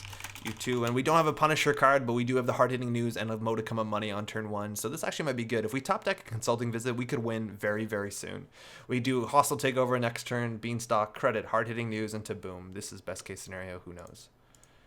And if we score this now, they can't actually play Peace in our time, and they don't have a Leela bounce, which is pretty good for us. This deck also is pretty ice light. So if Leela has an indexing, something like that, she can almost for sure bounce something. I know Johnny specifically is playing Credit Kiting into Fems. He probably has 3 of each. Leela's a bonkers ID. She's real good. And Logos is coming out a bit too late. Going down to 1 credits means it's going to be very hard for them to interact with us. I think we can actually just double install these next turn and score it blank, and it won't be an issue. Still nothing to bounce. With 2 credits, they can't interact with us. This is really good. We even have that dope archer, but I don't think we need it. I really don't think they can interact with us. Drive-by would be an issue, so we can just res this Prysac. We'll res what they run. I don't think we get punished that hard by it. We could also ice R&D. But if we ice R&D, it's going to get bounced anyways. I want to keep cards in hand. Actually, I don't, because I think they're going to Fisk us. No, actually, maybe we want to keep that if they do Fisk us. They have 2 credits. How bad could this be? Grendel ID, we miss you. There's peace in our time, so that's what we were playing around. They now have a lot more credits. That's why they went down to 2. I think you could call that to make sense, and now they have 15 credits. So we're going to go ahead and do a good thing for us. We have the Consulting Visit. We have the full punish. We're going to res the Prysac so it doesn't get bounced, and we'll just get the Atlas up to 3 points, and we got to go fast. They do get the Logos trigger. Could be straight into indexing. Not that much value with the indexing right now. On the land would be a cool pull with the Logos. That might be very valuable. They also need a resource to attach that on, but we now have Archer. They now have Inside Job. It's going to be a fight. Definitely going to be a fight. We gotta wait to find a restricted card. I think some Leelas are just playing. Could be on Nexus. I don't know. Oh no, definitely not on Nexus. But 6 hand size also matters. There's the indexing. It's fine that they hit that now because there's nothing for them to bounce. And if they're going to be taking multiple tags or multiple meat damages, that's okay that they're doing it now. Like normally, I think you want to wait until indexing until something actually reasonable to bounce. Doing a blank indexing is honestly may not be that bad for us. Hey puppy, how's it going? Cool beard. Thank you. How are you doing? Hopefully you're having a good night, good Thursday, new month, treated well. Let's see what they get off the top. We have a lot of shitty agendas in our deck. Get a false lead, I don't care. There you go. You want a tag? You want 2 meat damage? Either way, the tempo is better for us. They spent 2 clicks to get 1 credit. They did organize the rest of our deck. We can shuffle it if we want with Consulting Visit. And they know what we're drawing. If we score this, we get it, and they don't steal it to get a bounce. So I think we just score this. And they're not going to trash the Logos. Oh, it gives them a Logos ability.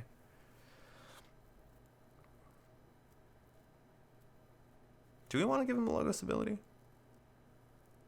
What could they possibly get? They can't play Peace if we score this. That's like a cool thing that we have going for us. This gives us 3 credits on a card, which kind of goofs with their R&D, I guess, a bit. We could just ice R&D, but then if we score this, we get a bounce. And we don't. I guess we need to score this. I think we need to, otherwise it's just a liability. They run HQ, bounce whatever we're working on. Quit my job, I'm free. Oh shit. Hopefully congrats. Generally that's always exciting. And we drew the second standoff, which we don't want to throw that out. I don't know what we want to do here. Logos for another Logos? Seems less ideal. Well, you get that out of your deck. You're thinning your deck, right? I don't even know if we need Ice. Ice has some value because... What an inane sentence we're saying. This actually is nice. This is a nice surprise if we have it. This is a good burst econ. It gets better later in the game, for sure. Not, again, inane shit. We don't want to throw this out. We want to make it harder to get from HQ. I think we definitely want to throw... It's harder. Like, this is already worth 2 credits and can be more, while this is only worth 3 credits. I think we can just throw that one out. This is super weird. They're getting Film Critic. I don't think you wanted Film Critic and Leela, though. It turns off her ability. Not the best. Turn 4-3. Yeah, scored 3 agendas, right? And they hit the standoff. Fucking fantastic. That's the best thing for us. They hit it at the worst time possible. They don't get a Leela bounce. Our stock buyback is good. We're doing really good. We're doing pretty good. And there's the Tapworm. That's a restricted card. That's their SatCon. Okay. So, what do we do here? We don't have the best defense. We could do 2 turns of Purging. If we had a false lead scored, it would be straight hard-hitting news here. I think we want to do the double Purge. Okay, the other option is rushing them out, which is kind of difficult. I don't love the double Purge. I'm not great on the double Purge. I want to play way faster than that. And they know the next 2 cards on our deck. So there's probably no agenda. So we could go for the shuffle. Exchange of information. We want to basically give them a food so that we can end the game with Consulting Visit, C-Source, exchange of information. I think if we don't Purge, we'll never be able to C-Source them unless we make them run a shit remote. And I think for what it's worth, they should trash this price deck while they have the time. Oh, I hate spending a whole turn. Oh, man. What's the chance that they have another SatCon? They probably pulled one of these pieces. If they play a second SatCon, we're going to look pretty dumb.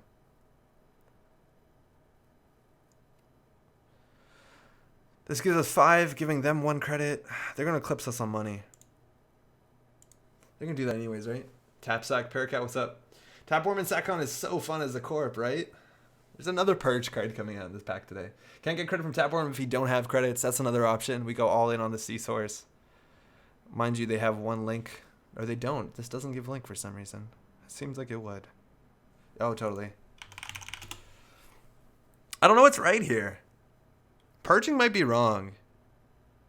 They didn't trash a card. Eventually, you can just like smash the Logos, which is fine with the baseball bat. And then now the next 2 cards, I'll just purge. Let's see how this goes. Happy with Logos. I'm guessing they went for another SatCon. They might have gone for the second. They might have just gone for the first. But they're gonna get 3 free credits. This card's nuts. I'm not surprised it's restricted. If they find another SatCon, we're gonna look dumb. Looks like they're digging for it too. Oh man, we spent a lot of. Fuck me. Okay, so we lost a whole turn to that shit. I think we can purge him out of this. Yeah, we can purge him out of this. We want this as our win condition. C-Source into this and to exchange information is how we win. Archer is better than Marimati. Their breakers are pretty bad. They probably have a paperclip. Hey, Andre, happy to catch the stream while I'm under the weather. Definitely brightens my day. Oh, that's really cool to hear. Hopefully you're feeling better. Okay, now they have 31 credits, which seems like an issue. Yeah, hoping you're feeling better. It's like the perfect weather to easily get sick in. Not perfect in a good way, but drink a lot of tea. Kill it with fire. All right. That's the right idea. And they threw out a special order. They probably have a breaker in hand. Why is she running this card, mind you? Not that good when they have 31 credits, but... Alright, Tapworm gets a bunch worse now. We wasted 3 turns on that shit. Same old thing coming out. That's the same old thing into indexing. So I guess we're going to put our Archer on that remote server, so it's just a bit harder to do. Otherwise, we don't have a lot of proactive plays. If we draw once, we'll be on 7 and we can then install and play Beanstalk at the same time. We want them to score that. Yeah, I guess we do. That's awkward. Let's see how this goes. Should be good by tomorrow. This is day 3. 3 days ought to do it, right? Fem coming out on the Archer. That's fine. We don't need to res this anymore. They can go straight for the same old thing indexing. And if they do, we don't res this. They pay 3 to break this. We don't want to res it because then we have a good exchange of information target. And it's only a single access, right? We don't have Snare in our deck. If they trash something, we'd also... Oh, I guess with a big hand size, Logos, they might be able to take the baseball bat to the face. And our credits just caught up, and I guess the fact that they paid 9 might be a big deal. And they know we have this, and they can't break it, so we'll just go and do this, I guess. I don't know. We might just want that for a remote, but we'll see. Score your standoff. Scoring our standoff there is actually probably the right move. Oh, yeah, right, they have Scavenge. Yeah, okay, we'll just score a standoff now. He has 3 Scavenge in his deck. It's all Fems. Janktivist, what's up? Happy Thursday, Andre. A bit late to stream. What are we on at the moment? This is my triple price deck, Argus, false lead I've been having fun with. So we can score the standoff. That's the cool thing now is if they steal an agenda, they have to bounce the Fem. Just like Paracow asked in the chat. So Femming is actually kind of bad if you're Femming on ice. Because if they hit agenda, they have to bounce. Which means we get this back. So we're going to score this. They have to bounce. And then we'll be back in business. They'll get the free indexing, but again... Not the worst. And I don't think they're going to trash their own cards. It's mandatory. Now we actually can res the Tithonium for free. We got a hedge fund. That's good. And I don't know if we need double consulting visit. I think C-Source into exchange is probably enough. It'll put us on 3, 4, 5, 6. It's pretty close. It is good times for sure. It's pretty close. But yeah, the Fem's not great. Now imagine they have same old thing, so Scavenger's going to come back again. If we res it for free, though, I feel much better about it. It's very hard to play double exchange. I think this deck probably wants another exchange. If we don't score a false lead, we're in a pretty bad... Oh, they disconnected. Oh, shit.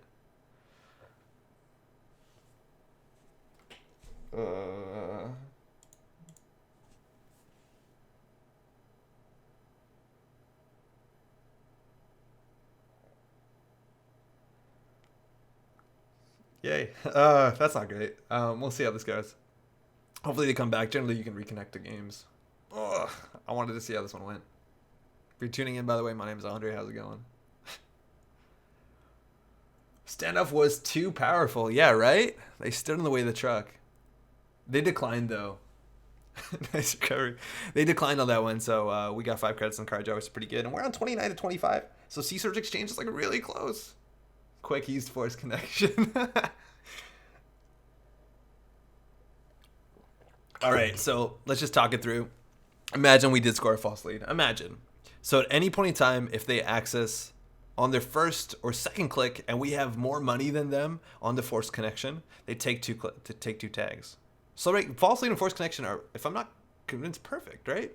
If you access on first click, you lose 2 tags, you have a tag. You access on second, you lose. If you're on 3, you have 2 tags. On 4, you have 2 tags. As long as you have more money and a false lead scored, force connection seems good. That's what I can conclude. Now, you just need enough ways to punish that, and I don't think we do. I think we might be too hard on the hitting news plan, and I think if we ran more exchange, more closed accounts, stuff like that, we'd be in a pretty good world. Remy says imagine. But that's technically it, right? Get a lot of credits. Our late game money is actually pretty good. The Fems are really good against our deck, mind you. And I feel like we've waited long enough on this. They don't know the order of our deck, so we can shuffle this if we need. Let's just look what's coming up. Global Food off the top, they'll be getting that. They might actually get 2 Global Foods.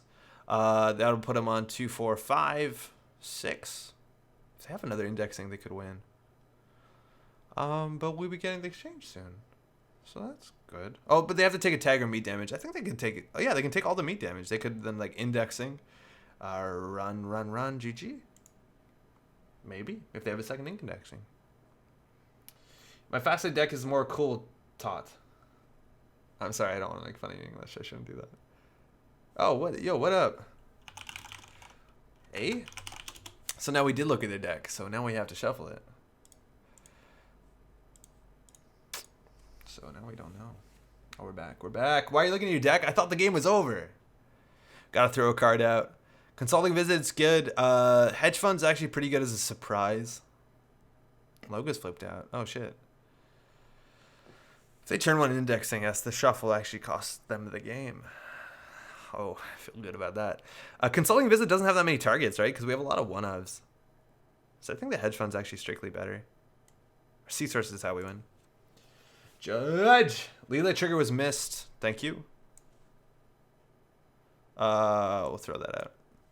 Thank you, honey. They didn't bounce totally.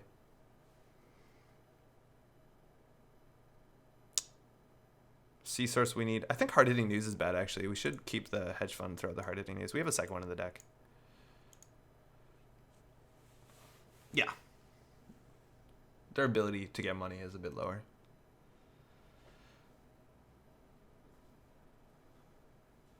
Okay. Also your effect. We got our effect, I'm pretty sure. I think we got our 5, right? And a card draw? Yeah, we drew the hedge fund. So our effect on the 5. Ice on RD got trashed. Bounced. Forced. Alright, did Argus fire? Argus did not fire. Argus fires on steal, not on score. So they have to interact with us for this to be good. We also know they're not on gang sign, right? They are definitely on, what's it called? The one where, yeah, there's the indexing. We could have lost. We could have lost. They would have also been on 7 cards too.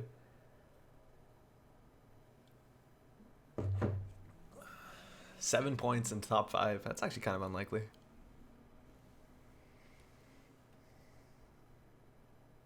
And if they get a bunch of points, like we can do stock buyback and shuffle our deck. Actually, keeping another one of these for a shuffle ability is really strong. Oh, trash the boom. Okay. Took too long, forgot what happened. Running HQ. I don't know whether it means that's a full whiff or not. They hit the stock buyback. This is a 5 credit card, mind you. Tapeworm isn't coming out soon. They have to throw out 1 card. So we could, in theory, like Consulting Visit because they trashed a card for our hammer. Which is pretty good. Preemptive Action is actually a perfect card right now. I don't know whether they intended to put it on second, but that shuffles R&D. And that was actually same old thing indexing, so we couldn't have lost. But we could play Hedge Fund. We could shuffle our deck. We could also play Consulting Visit into something, shuffle our deck. Now, Sea Sword Exchange isn't good until they steal food. Sorry about the mess up. It's all good. Gang Sign Kumalo is going to be fun. I think it is. Also, Andrew from YouTube, Leela Bounce. We got that. We almost forgot. Thanks, chat, for having my back. So this in R&D, it will keep him off for a turn or two. I think that's good. HQ pressure is going to come soon because they haven't played any of their Fisk investment seminars just yet. So like they're going to flood our HQ relatively soon. So I guess we'll put that on R&D. Yeah, I don't want to lose the singles. And we're going to be shuffling our deck anyways. So let's get our hedge fund money. And we can just put some cards back to shuffle the order. What do we want to put back? We have 2 booms in the deck, so it's not technically necessary, but it's good to put that one back for sure. I like Consulting Visit. It opens up a lot of options. And the chance of us playing 2 hard-hitting news in the game is looking pretty low when we're up on the 30 credit mark. Another piece of ice is good. Actually, the Archer is relatively sweet if they're only on Fems, because they can only Fem so many stuff, but they have a lot. What does Kumalo do? Kumalo is a new... It's been spoiled in marketing material, I'm pretty sure. Scavenge again, that's fine. You have to bounce this. I think you're wasting your time. But it's a runner that's kind of like Wizard, but deals with viruses. It's really cool. Ninja Mike got your back in chat. All right, they got it. Game's afoot. So, Caesar's in exchange only puts us on 3, 4, 5, 6. We need one more agenda. And they can't run R&D next turn. And we just need to have more credits in them. And mind you... Yeah, we have enough. I think we have enough. Oh, yeah, we could. We could do it. Stock buyback's looking better than ever. We can put this on R&D. So if we want to do C-Source into Consulting, it's our whole turn, which means we want to preemptively play this. The chance of them winning only gets better. Again, why do we say so much inane stuff? And I think we want to keep cards in our hand. If we play this now, we get a lot of money. And I don't think we need to play this. If we draw our exchange, we're in a really good spot too. Because we can hedge fund between it. But I want to keep cards in hand because if they do Fisk us, it makes it harder to find agendas. And we now have a lot of money. That was an 8 credit transaction. And they can't interact with us relatively well. Gamble, putting them on 31. If they run though, Earthrise coming down, that's a slow card. Glad to see it. Archer is a bit expensive. We need to get an agenda. Force Connection is good. If they interact with that, that's a really good thing for us. We could also pre-res this bad boy. We could keep this in hand if we wanted to. It makes a Fisk worse, and then we can choose where to put it. Very few of our agendas are install advance besides the foods. And I don't really mind that much about the foods. Worst case scenario, they steal a food on HQ, bounce, run R&D, win. So we could preemptively double ice R&D. It's honestly not terrible. And I want them to interact with this, so... If we put an agenda in here, double ice R&D, oh man. Yeah, let's double ice R&D. That's okay. No, C-Source whole turn? Oh no, they have to run. C-Source Converse is whole turn. Yeah, it totally is. C-Source Consulting Visit is the entirety of the turn. Earthrise Hotel, 20 cards left in their stack. They haven't been drawing that much. Mind you, Logos did get them through a lot of it, considering how many agendas are in and out of play. We've scored 4 so far. That's a lot of Logos triggers. They got 3. That's generally GG by that time.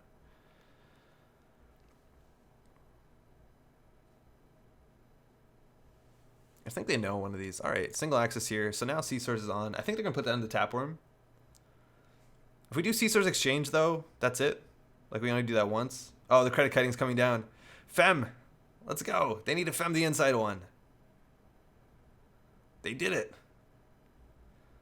And they got to clear that tag. That sweet, sweet, sweet tag. All right. So that's the play. Technically, they saved money. Still, it's really expensive to get through this one. It's really, really pricey. And they got to throw out a card. So I think we're going to go for it. The problem is going to be most of our money. Luckily, we do have the credit lead. And we have another stock buyback to recover from this. Perfect. So let's do it up. No link. C-Source. We got to be 24, so we got to do 22 on that. Seems like a lot. Playing around Tapworm, let's say that. I hope it's an all-women rig. It's probably women and turtles, if you ask me. So scoring the last point, basically we have the top deck. There's 2 more hostiles in the deck, and R&D is looking relatively safe. Hard-hitting news actually might be valuable. I guess we have another in the deck, so we're okay. But that comes out of nowhere. That one hits hard. C-Source. You need tech for it. And there's a lot of good tech. No One Home, or I think that's what it's called, is very strong. But you are now on 1 point, and we're on 6. Oh, it's a 6 agenda point swing that generally wins games. If any of these were hostile takeovers, I guess they wouldn't let us draw them, but it's good. Even a closed accounts right there would be brutal. We have a casting call. That's a really strong card. I guess they want to go for the bounce. The Fisk actually didn't punish us. Amakua could be Lady Turtle. You don't know it. It's true. I'm not assuming all turtles are male turtles. There's lots of turtles out there. It's going to be hard to win on a trace from now on. The value standoff. It was good value. And Scavenge. Oh, it's the Fem's coming back on this Archer. So we're not going to exchange again, so we actually can't res one of these. This one's technically better. Actually, no. We want this one to be bounced. So we'll res this one for free. Oh, no. We want to get this one bounced. So I'll pre-res this. We'll res this one. So then they have to bounce this so we can reinstall it. Oh, man. She's such a liability, Leela. Yeah, Leela Scavenge might not make that much sense. Alright, how do we make the most fun of this? Did you assume that, Makua Gender? We'll res the Archer. Then they'll bounce this so we can replace it. That seems good. We just have to make sure we res this bad boy. So we'll forfeit that. We're still on 6 points. It's only 4 to get through this. Mind you, with the bad pub, it's only 3. Where did their bad pub go? No, they still have it. It's still not like a cheap run. Lots of turtles out there in my local meta right now. Turtles are really good. They just printed a card that is good at dealing with virus counters. Really good.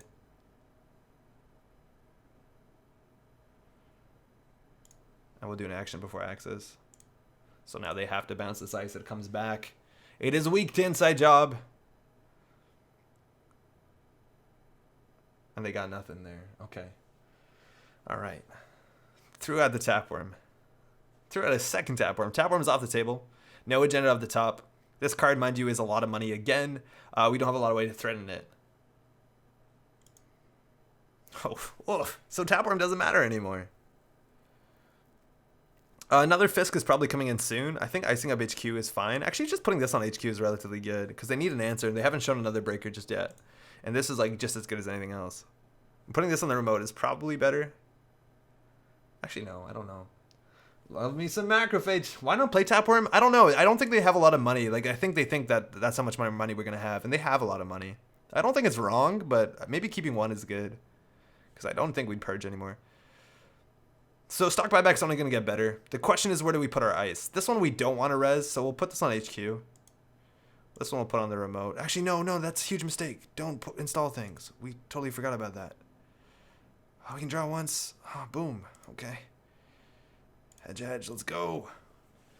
Reverse Infection. I'm putting away my virus deck because of it. It's a cool card. I originally read Reverse Infection and thought it trash from R&D. Okay, there we have that. It doesn't. It trashes from the stack. That's nuts. That's super cool. I don't think it's trash a lot of cards. Man, where's our agendas? We have a 2 in 17 chance of winning the game off the top deck. And they're going for it. Force Connection would be an okay hit. They know we have a casting call twice. That's a 1 in 8. Twice in a row. One more casting call. Let's go. Hard hitting news. All right. So they know what we're playing against. Yeah, we have stock buyback, but it's only going to get stronger. Like, they're on 1 point, so there's no point to rushing it. Even if Tapeworm gives 1 credit, it's still Clickless Economy. I totally agree with you. I think they should keep it. And they threw a double piece, too. And Sneak Door. I guess Sneak Door is something we have to play around. So we can't install cards. This into Server 2 is pretty good. If they run it, we're in a good spot. Oh, man. So many good cards. And they have to run anything with Casting Call, which is like the most delicious thing. I think we have enough credits we can just play the stock buyback. Because otherwise we're going to click for 2 credits, throw out some cards. That's honestly not bad either. We can click for 2 credits, throw out an archer, throw out 2 archers. Yeah, this one's the issue so far. Oh, it's click for 1. Yeah, so we can throw out 2 cards. I don't want to res this and play a real agenda that puts us far away. So I think throwing out the archer's right.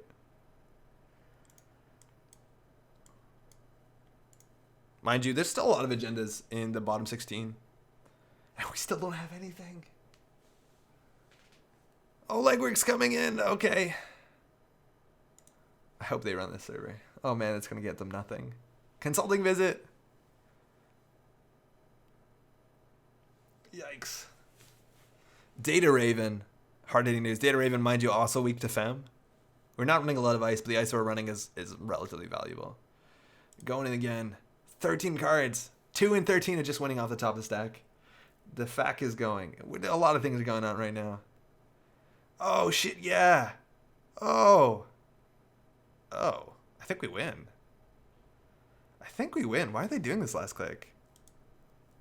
I think they think it's an agenda. Oh, we gotta do the math right on this. Because we have to make sure they have 2 tags. So this one we don't boost.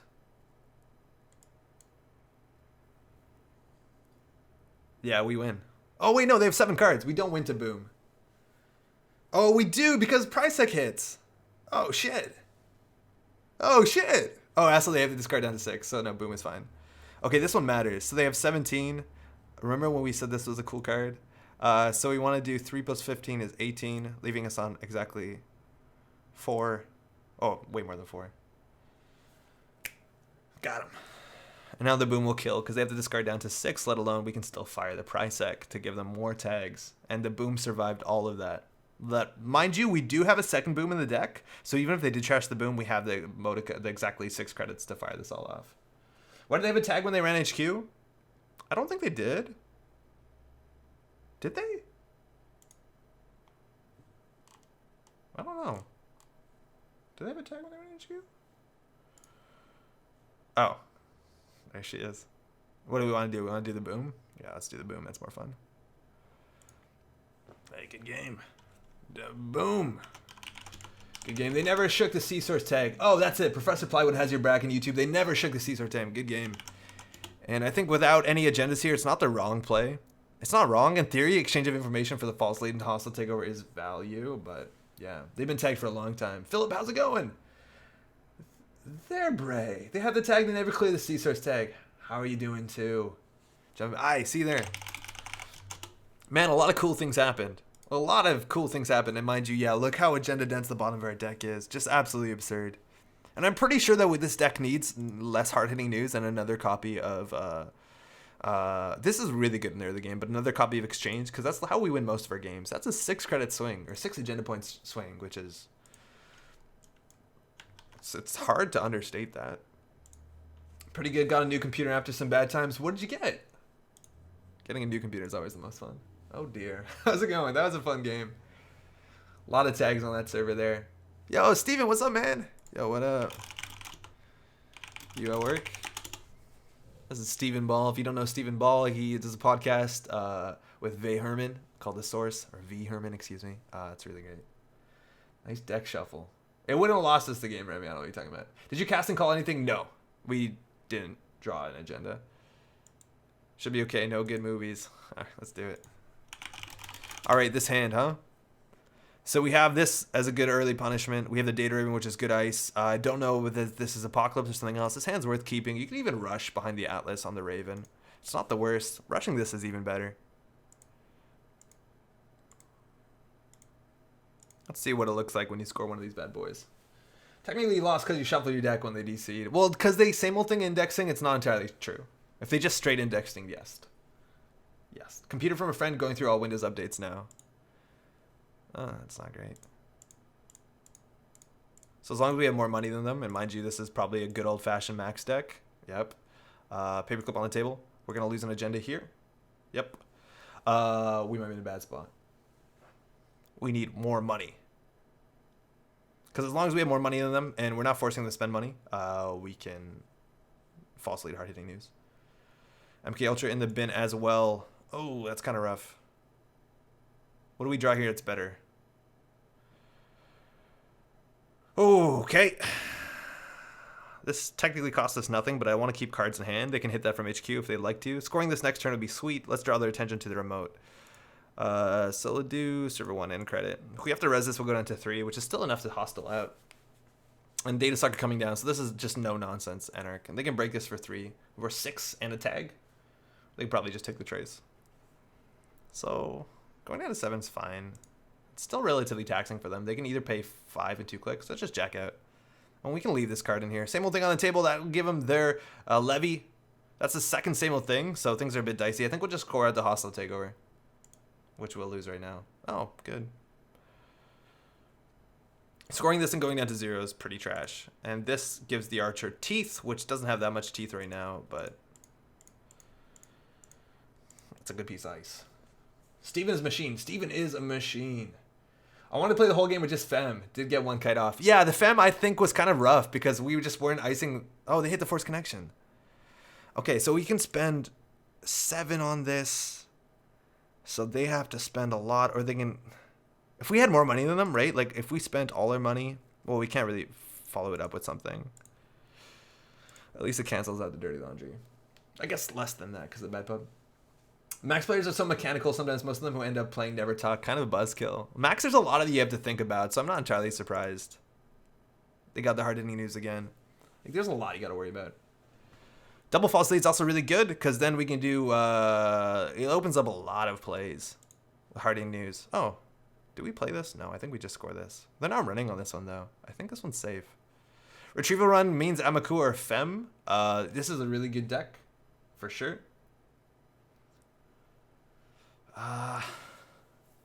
We just need to keep our money up, and they're making a lot more money. We generally get a window when they have to levy, because that's going to be 2 clicks and 5 credits for them, but basically everything they're doing is value. They played a lot of value. And this is a good card. Oh, okay. That's the game we're playing today, huh? Lose 8, hard-hitting news. Hopefully we draw a boom. Global food. Good hit. That puts the exchange on the table, I guess. The indexing is probably coming out. There's 1 or 2 in this deck. Stimhack going for the remote. Oh, they trashed the Stimhack to 2 meat damage and double Stimhack. That's actually really good for us. That's a good way for them to do with Archer and more money coming down. So let's see what we can do here. We have the exchange of information. I have V and Steven in my meta, lots of max PTSD. Okay, so we could make them be on 10 credits, which means we can't hard-hitting news them. We could score this, which is good. But the indexing is going to come out sooner or later, and they can even same old thing indexing. And same old thing indexing, I think they win. And Mad Dash means definitely indexing. So we want to ice this bad boy up, and we have a lot of ways to do that. We can also make them lose a whole turn, which is cool. Like, we can basically trade 2 false leads in for a global food. If we do install advance, make you lose a full turn score. There's some value in that. And this might keep them out for a bit, but we don't have a lot of proactive plays, and their economy is nuts. Like, this is why you play the standard good stuff in most decks and then just build on top of it, because, like, everything they're doing is good. Hacktivist, Knife, Liberated, Black Orchestra. So they have a Code Gate, Barrier Breaker, and Sentries. So they have everything. Luckily, Archer is taxing, and they have all of this stuff. So if we're going to have a window, it's going to be soon, and getting the Atlas is the worst thing for us. Sea Source. Sea Source into exchange is better than hard-hitting news. We could do Sea Source. Like, we have a lot of plays here, too, where we do, like, Sea Source. Do we? Do this, trash their shit. Like, if they lose their 3rd same old thing, which they did, like, at any point in time, we could do Sea Source. Like, we could, in theory, do economic Sea Source. Wait. Make them lose their turn, trash the same old thing, and then we might remove it all. So, we'll see. I think these archers are okay still. It's good. Whether we expected David or not, I don't know. Retrieval run into Fem is kind of good. We might want to ice up archives for that reason. This also might look like we're throwing out agendas, which can be pretty cool for them. And I think the hard-hitting news is probably the worst card here. No, actually, no. A double false lead is relatively good. So this is going to be hard because their money is really good. And we're not drawing things to jam with the remote. Citadel Sanctuary, Legwork's coming out. They lost both of those. And their 3 cards are going to levy real soon. You sacked 2 for the GFI in that game. Yeah, you did, but you still get a point, right? Like, sometimes you're on 6 points. They're going for the HQ. So they made the run. They hit the economic warfare. So we can put them down 8. Is that worth the card slot to put them on 13? I don't know. I don't think so. They hit the Sea Source. They know the combo is there. Liberated for 4. DDoS coming out. So, okay. We have no way to shuffle. They probably have the indexing in hand. It looks like it's DDoS into indexing. Having another piece of ice for the server would have been really good. Icing up archives might not have been right. Because we're pretty sure there's an indexing in here. If they have another levy in hand, we're also going to look kind of dumb. This on R&D could look like anything. It could look like Price Tech. It could look like Chrysium, which means the indexing is kind of bad. I think it's worth a shot. Otherwise, we can put him down 8, putting him on 17, which we can't capitalize on. So we'll just do this. Not great. Oh, they lost the last indexing. What? Whoa, how many indexings are in here? 2. Oh. Oh. Damn. Oh, damn. Dang. Dang. So we can make them lose most of their turn? A lot of times we lose here. We don't have a shuffle effect. We also could have res the archer. I don't know. Oh, no, we can't DDoS. Excuse me. Let's see. And they don't access cards, so actually this doesn't fire. If we had a Crisium, it would have been pretty good. Did not play around the Crisium. Wonder if they run Mad Dash. They 100% run Mad Dash. Whoa, did that whiff? Oh man, even a best defense right now would be GG. Are they apocalypsing us? That seems unfathomable. No, there's no way. They're just getting a DDoS value. There's no way they're apocalypsing us, no? Liberate for 4, putting them on 33. Okay. The thing is that they can't get their breakers out before they levy, which is kind of the best thing that we have. So putting us on a remote as an end to run is actually kind of cute. Nice deck shuffle. Didn't indexing not access forced con? It didn't, because it doesn't. It says instead of accessing cards, do your cool thing. SSL endorsement has been working decently for me in exchange decks. Only hurt in this situation to have high value agendas. Yeah, exactly. I'm scared about that. They also did levy, mind you, which was a 2 of or 1 of in the deck. I forgot to look. And Black Orchestra is back in the bin, so this Horton's relatively trash. Okay. Okay. What do we do here? How do we win? How do we win? Because this is a click for 5, right? That's a good click. And they're not interacting with us. Jamming Price X in here is how we win. Or we score all the other 2 hostile takeovers. Do I want these back in my deck? I guess. No, that's not right. I guess. This is not great, but we have nothing else to do with this. All this matters. We'll put that back. We'll put that back. Put that back. I don't know. We just got to hold the clock off. Lucrative day job, right? Why does Max have 30 credits? Because they've not been interacting with us, and they have a lot of money. They played all the Liberateds, all the Daily Cast, multiple gambles, and dirty laundries. And they're not spending money on anything. They installed the shit all. Dirty Laundry hits the EOI. Same old thing coming down. They got all their breakers already. Stim hack on command. Like, what the fuck do we do? As soon as they hit this, they're on game point. Oh, this is not even a close game.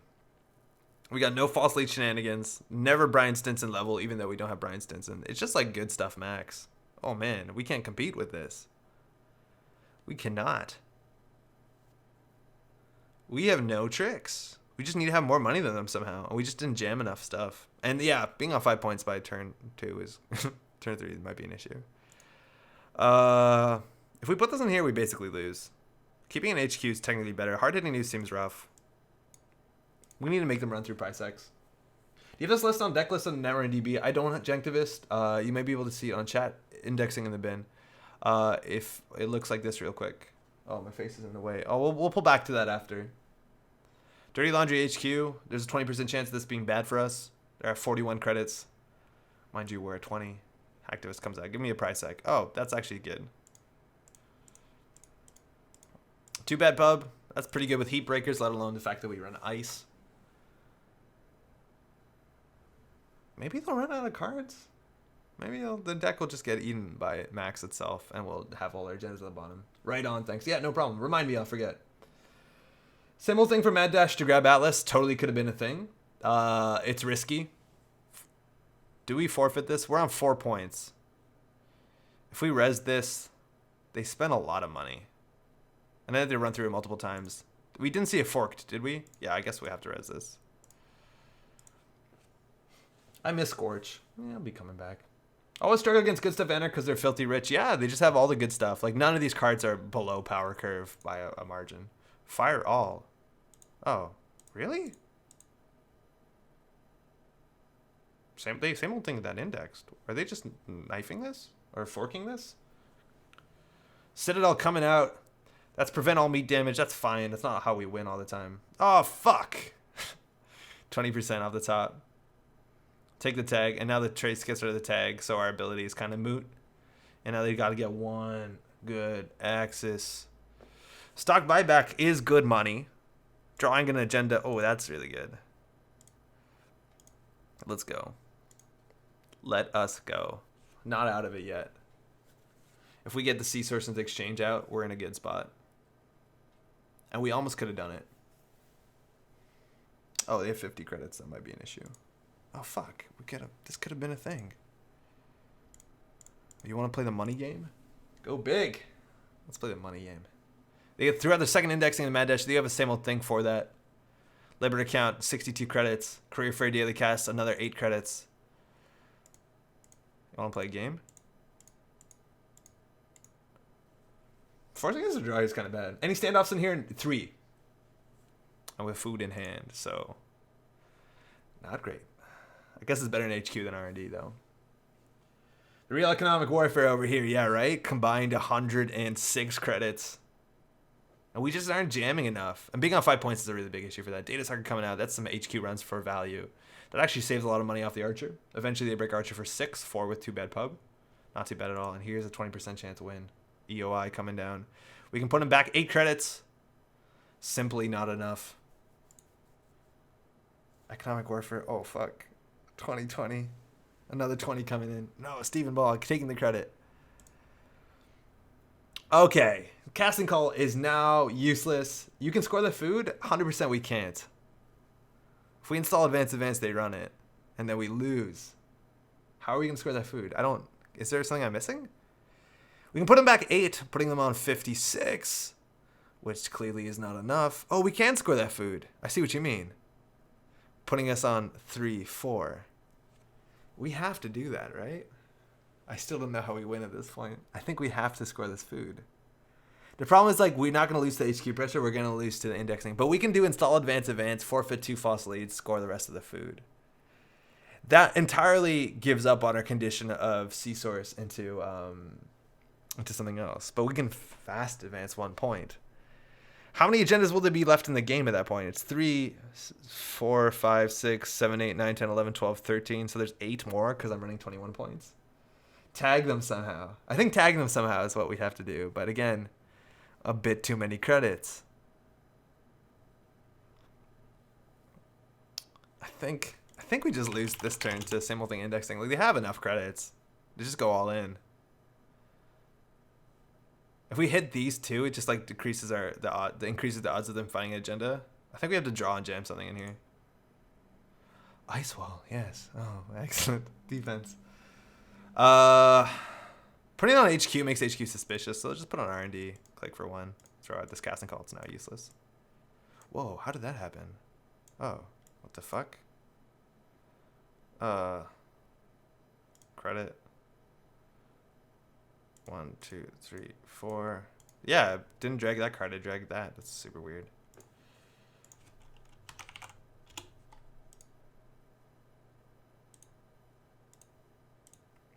I want to drag this one out. Okay. Drag the ice. Not the card from. Just install ice wall. Advance it 60 times. That's how you win the economic warfare. Oh, DDoS coming out. Take that. Stupid ice wall. This card's good. People don't play around this one. It's really hard to play around too. Nope. Let's go for the indexing. We also don't have a shuffle, so if we want to like falsely this indexing, it's going to be rough. Let's see how much money they pay for this though. It might actually just be enough. The thing is, a single agenda wins them the game. 3, 6, 9. Putting them on 54. Thinking. Fuck. Slowly. They're printing recursion for DDoS too. Are they? What recursion are they printing, honey? Indexing to C5. Oh, they have 1 click left. No, they're playing around false lead. 46 to 54. It's getting close again. We need to rip off the top another. Do they got it? Do they have it? No, they don't. They're at 1 click. Yeah, we can't hit them with the false lead. C-Source. Holy shit. Holy shit. Hold on. Hold the phone. Hold the motherfucking phone. Look at this damn ass, this shit this turn. We do economic, putting them back 8. They're at 46. We play this, we gain 9. Then we wipe their whole turn. And then we exchange them. This is the best Weyland turn I've ever played. This is insane. Holy, okay, let's do it. Yogurt's closed. We got some money. Oh, we're gonna spend all our money doing this. Oh, so worth it. So worth it. Fuck your turn. You got no turn. Mill your cards.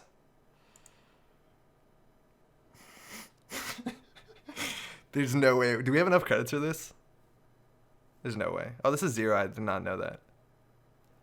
Oh, it's so expensive. Oh, it's worth it. It's so worth it. And then we have a 1 and 2 in HQ, which puts them back to whatever nonsense they were at already. Oh, this is so stupid. This is not a good play. Not a good play. Oh, fuck. At least this ice wall looks scary. No, this can't be right. I don't think we're going to win anyways, though. Oh, whatever. It's worth it. Oh, wait, no, they can't run. We can't see source. Are you kidding me?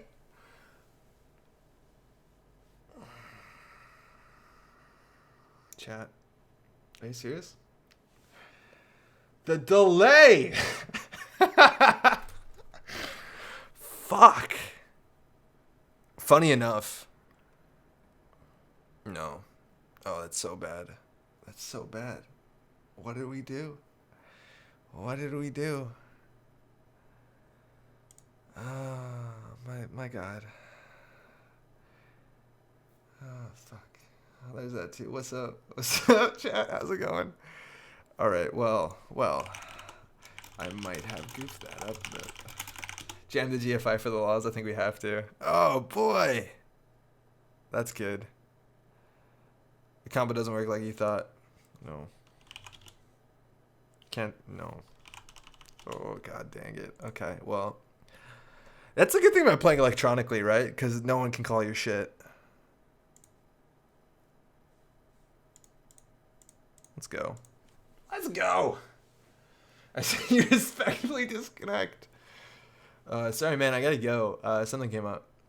Liberated. Whoa. Whoa! What?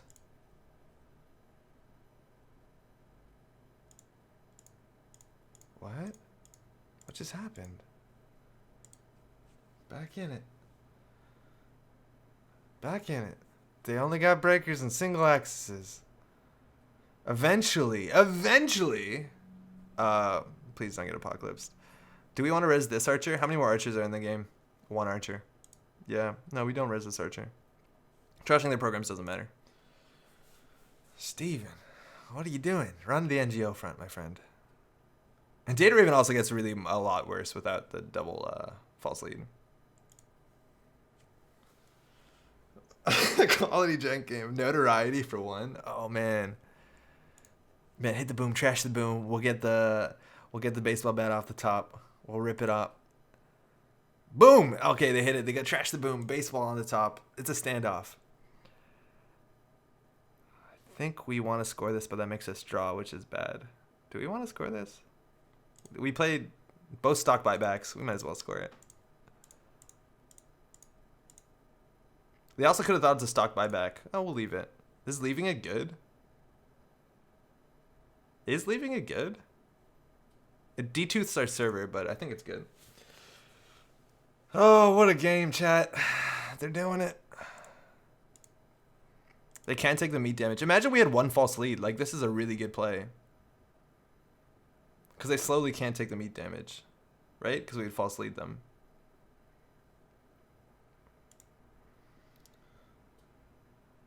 Yo, that's spam in Twitch chat. How am I getting spam?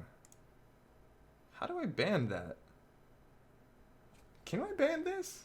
Double advance leave on table, I think is totally correct. But like, imagine we had a false lead. Oh, I don't need to res that. That's fine. Right? Then we can do exchange. Oh, wait. Oh, wait. Oh, they have 53 credits. I totally forgot CSOR's exchange of information is still a thing. Wait a second. Oh, if we put all their money in here, they can still boost it, but they have to put all their money. Don't open that 419 link. Yeah, more spam. Yeah, I'll ban that. I'll figure out how that works. Thinking, okay. They also didn't trash this, which is kind of cool because we have 2 more. So, how does this work? If we pay all our credits, they pay all their credits, or they lose the game. Who can recover from econ more? I think we can, because we have beanstalks. Oh, what are we doing? We could also keep 5. I think keeping 5 is right. Yeah, I think keeping 5 is definitely right. So spend 36.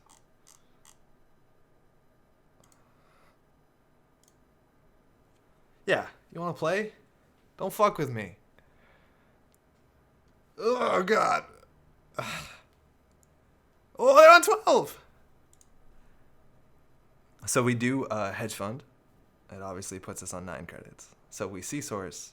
We're at 7. 3 plus 10. 2 credits short, yes. We're just short. Now, this is good. If we could jam an agenda. If we top deck... They need to click for credits. We need top deck a price so I can jump in here. Fuck me. Oh, what's happening? How do we win this?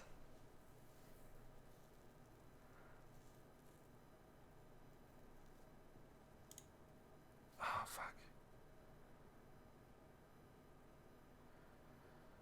If we put this on the remote and this in the remote, can they run it? This is the most important game of Netrunner I've ever played.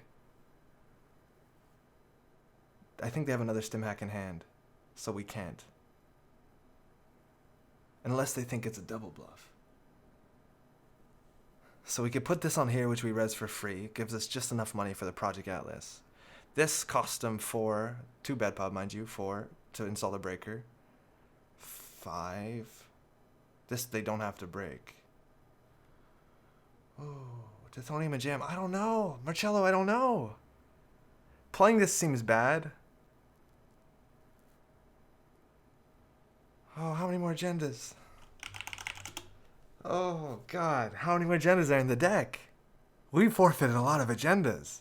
3, 4, 5, 6, 7, 8, 9, 10, 11, 12, 13, 14, 15, 16, 17. There's 4 more points in R&D. There's another food and another hostel. C-Source now they have to recover. It's super easy for them to recover, though, because of Citadel Sanctuary. Like, I see what you mean, but... Oh, fuck. Data suckers accounted for? No. So, yeah, you're right. That's bad. That's good.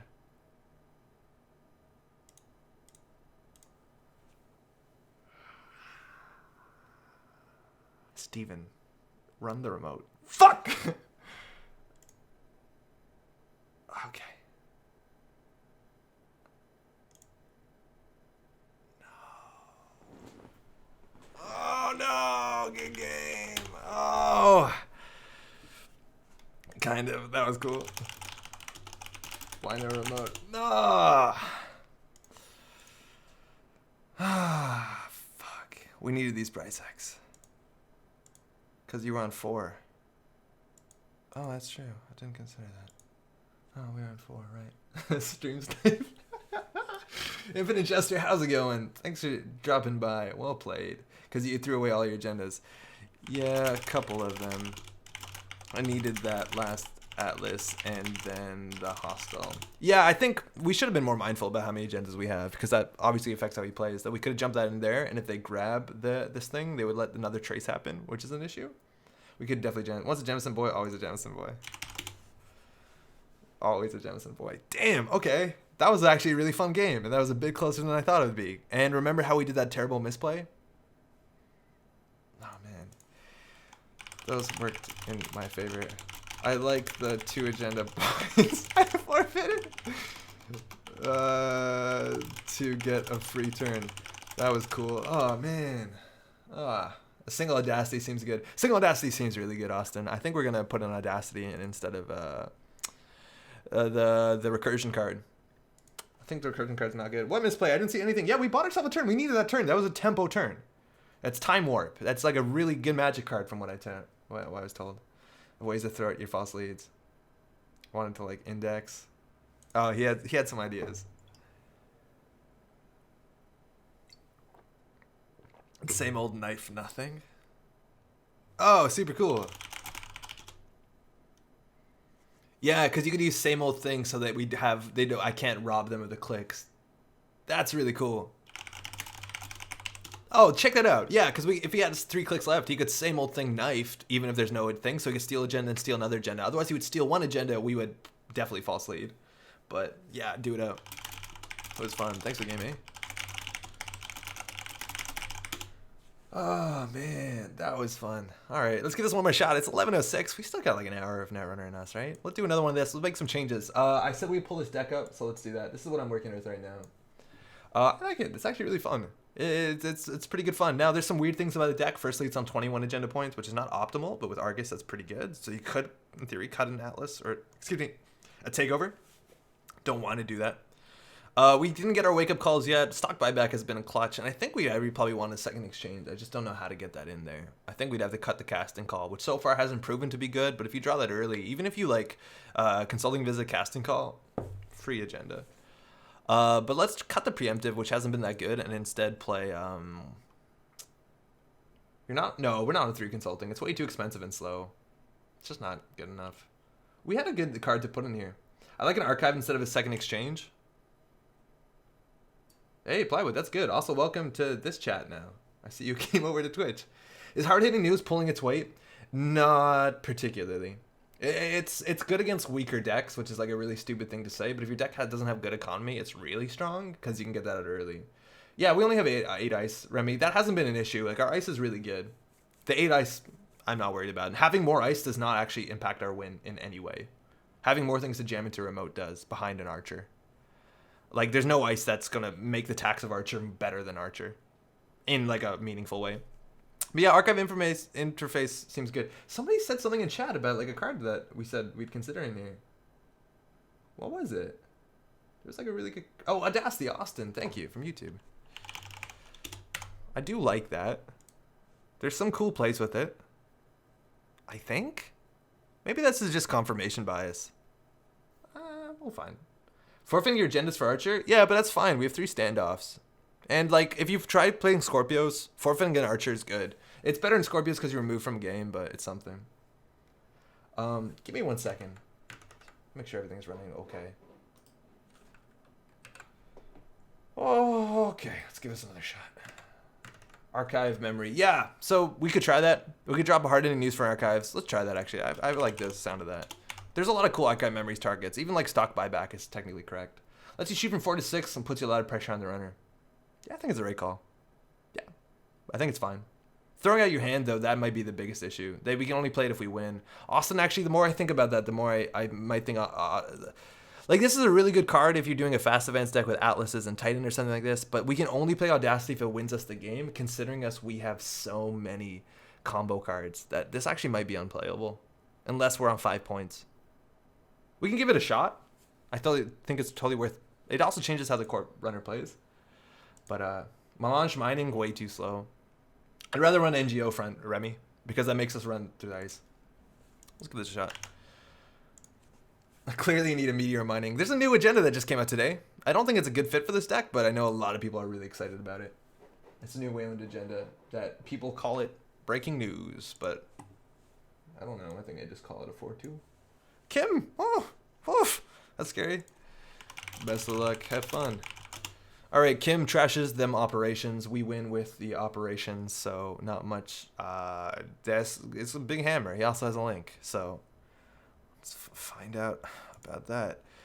This hand is a bit poop, but we can score this next turn. We can ice HQ. We have a consulting early if we need it. And the boom in hand. Technically, there's a win con somewhere here, so let's just hold on to our hats. Hopefully this goes well. Syncopate, what's up? Hammer time seems about right. Let's see what he can smash. He has a lot of targets. Luckily, we do have their archives. right? Archive memories. I sat on Andre's chair once. It was warm. Okay. Yeah, I guess so. Running R&D with 2 credits. That is actually what might be in the Game of Netrunner a big mistake. Because now we can consulting visit hard-hitting news. Credit, consulting visit hard-hitting news. The next turn, boom. This is also even makes it worse because they could take 2 mate damage or they can go down to 0. This is the kind of aggression that you don't want to do. You don't want to be accessing against Weyland with 2 credits. Let alone 0. Oy vey, this is not good for them. Well, this is probably going to be a really short game. And we just do credit, boom. Unfortunately, we can't res the Maramati. I also spoke on the microphone and no one heard me. Yeah, there's a problem I have with Weyland, and with all due respect, it's the sort of matchup that's only particularly interesting if the opponent, again with all due respect, knows what they're playing around. Like there's certain cards you have to play around, so it does so much to do with card knowledge. And I played a lot of games on the YouTube channel in the past in the casual lobby where it'd be like, oh, we won by turn 2 because they didn't respect mid seasons or something like that, and that's a bit unfortunate because this is gonna be the shortest game of Netrunner we've probably ever played on stream. Hey, good game. Sorry about that. Yikes. Oh, fuck. Yeah, it's kind of rough. You want to keep your money up when you're accessing.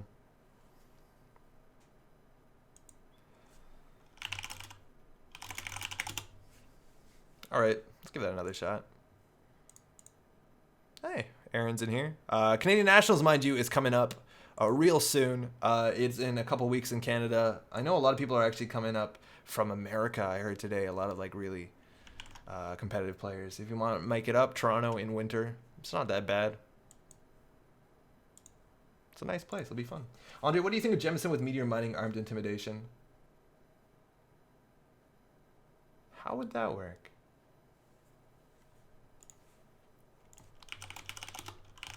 All right, opening hand, we have an ice for HQ. Doesn't really matter. We have a nice end run. We have this and this together. That's hard-hitting news, and we can jam this out early. I think this is good. An ice for R&D, so we don't lose to early indexing. We can find out what Cabanassa is, and our ice is actually relatively good against Chameleon. Pretty well turned out the stream. We'll keep that. Thanks. You too.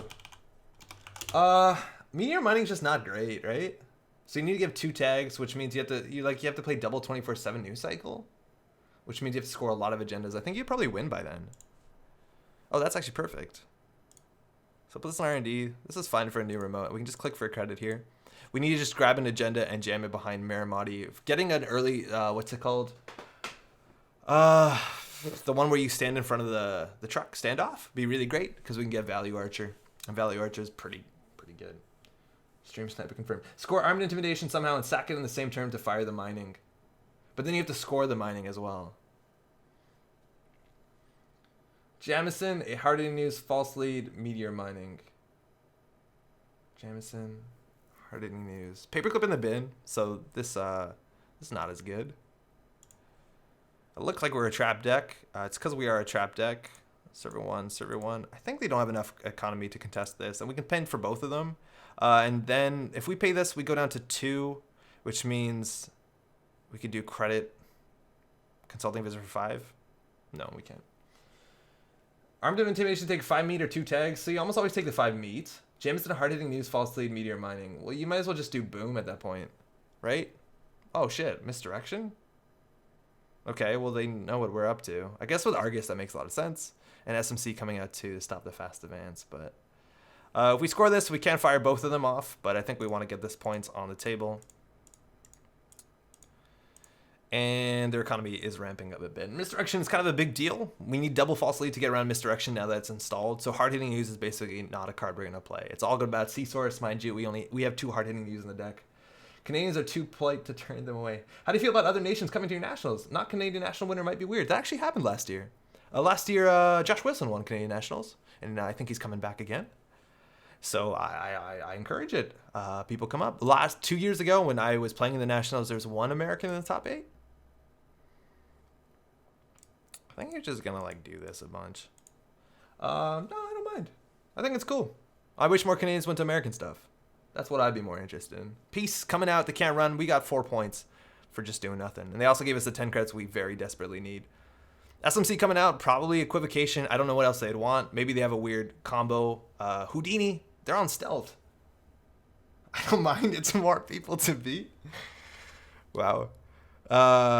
And things are doing okay. So with stealth, they can break code gates well. We only have one code gate in the deck, so the preemptive Houdini might not be that great. It looks like they're just trying to build their whole rig really fast. That makes the Archer even more powerful. And Equivocation coming out. They can deal with this one. I don't even know if we have to score the Atlas. And Netmarker coming out. Rebirth into Smoke. Let's go. That was a setup, Cabanessa Wu. We're now playing Smoke. Skovac, 4 credits. So I think we can leave that rest. And this will hit like a truck. I think I goofed. How's that? Score that global food naked. Not yet. We don't need to. So we can put this on R&D. This can go on HQ. That's where it generally goes. We can click for a credit. From my testing so far, Marimati has been... it's either Ice Wall or Marimati or Vanilla. I think Vanilla is bad because of Amakua. Ice Wall is okay. We never advance it. And Marimati is only 1 credit more, which is cool. Conviz, a casting call GFI out there. Run that sucker. I think that's probably the play. Also, I don't know if I said, hey, Kayak, how are you doing? I saw you before in chat. A guy from the Ubisoft meta is playing Rebirth Cabanessa. We've been having fun trying to get that to work. Atlas puts us on game point. Seems valuable. Their credit is good. They make good money. But they're not interacting with us, and they're spending all this money setting up in ways that does technically pressure us. But it looks like they can't run until they get their Sentry Breaker out, if I'm not mistaken. Hunting Ground is going to turn off just the Data Raven. That's not a pretty good res. And we can... So we could actually... Yeah, we could get this out. The problem is, though, if we get this out on the table, it'll be on the table for a while. So I'd actually rather build this, like, gross remote. That's triple price deck. That doesn't happen very often outside of localized product line. That's cool. And if they trash any of these, we can smash away the Netmakura, we can smash away Beth, we can even smash not programs. So that's where the bad goes. Doing good. I actually had the stream muted in the background so I could give a viewer what I took my... Oh, fuck, they're stim hacking this. That's really good. That's 4 damage. Holy shit. I had a stream muted in the background so I could give you a viewer while I took my programming midterm. I'm done with school. Hey, you're done this semester, but at least the streaming night makes my day better. That's really good to hear. Paperclip in the bin. You're studying comp sci or engineering, or how's that working for you? Price tag again. That's the deuces. Oh, this is a server. Interdiction. And they lose a Maker's Eye. Putting them down to 1 card, they trash things. So basically, this is almost a free wake-up call. They have to clear a lot of tags. I just don't think we have the money to punish that. So we could wake-up call and basically trash whatever resource we wanted. I think the Netmarker is probably the most valuable.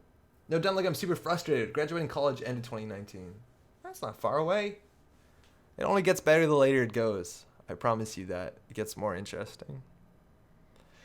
So they do have the paperclip. We could trash one of these. Beth is going to give them very little this turn. Netmarker seems like the power card we need to get rid of. And they haven't thrown in another, but it's a 3-card credit card. So let's go hit that with the hammer. Oh, it has to be non-virtual. It's important that you read the cards. These are almost all virtual. We could have put them on 6, which is still not enough to consulting visit for hard-hitting news, because that's a 3-credit play, or a 5-credit play for Trace 4, so we have to be ahead in credits. Just click for 2. Now the money doesn't matter if Beth is off. Womp womp. Yo, also said Stug, what's up? It is virtual. It is. Seb from YouTube, watch all your videos, but first time I see you streaming live. Good luck from Japan. Yo, what's up? Thanks for dropping by. Holy shit. I didn't know people watched from Japan. That's awesome. Glad you've been enjoying the stuff, and thanks for the nice comment. We're just going to go ahead and score that. Puts us on game point, so actually the Audacity is a win condition. But we're going to have to pull 2 cards in our hand that we have very few ways to tutor. And Consulting Visit Audacity doesn't work. You'll miss it soon. I'm graduating this year and applying for jobs. Sucks. It does. It can be rough. Film Critic coming out. That's a restricted card. That's why we want to hit the baseball bat. But we're on game point, so let's just give them a food. And then we can see source exchange it, right? Let's just get our money up, because their economy is slowing down. Kenshin, what's up? I'm watching from Japan, too. Whoa, what up?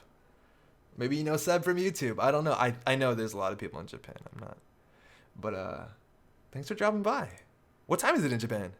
Is Japan only 1 time zone?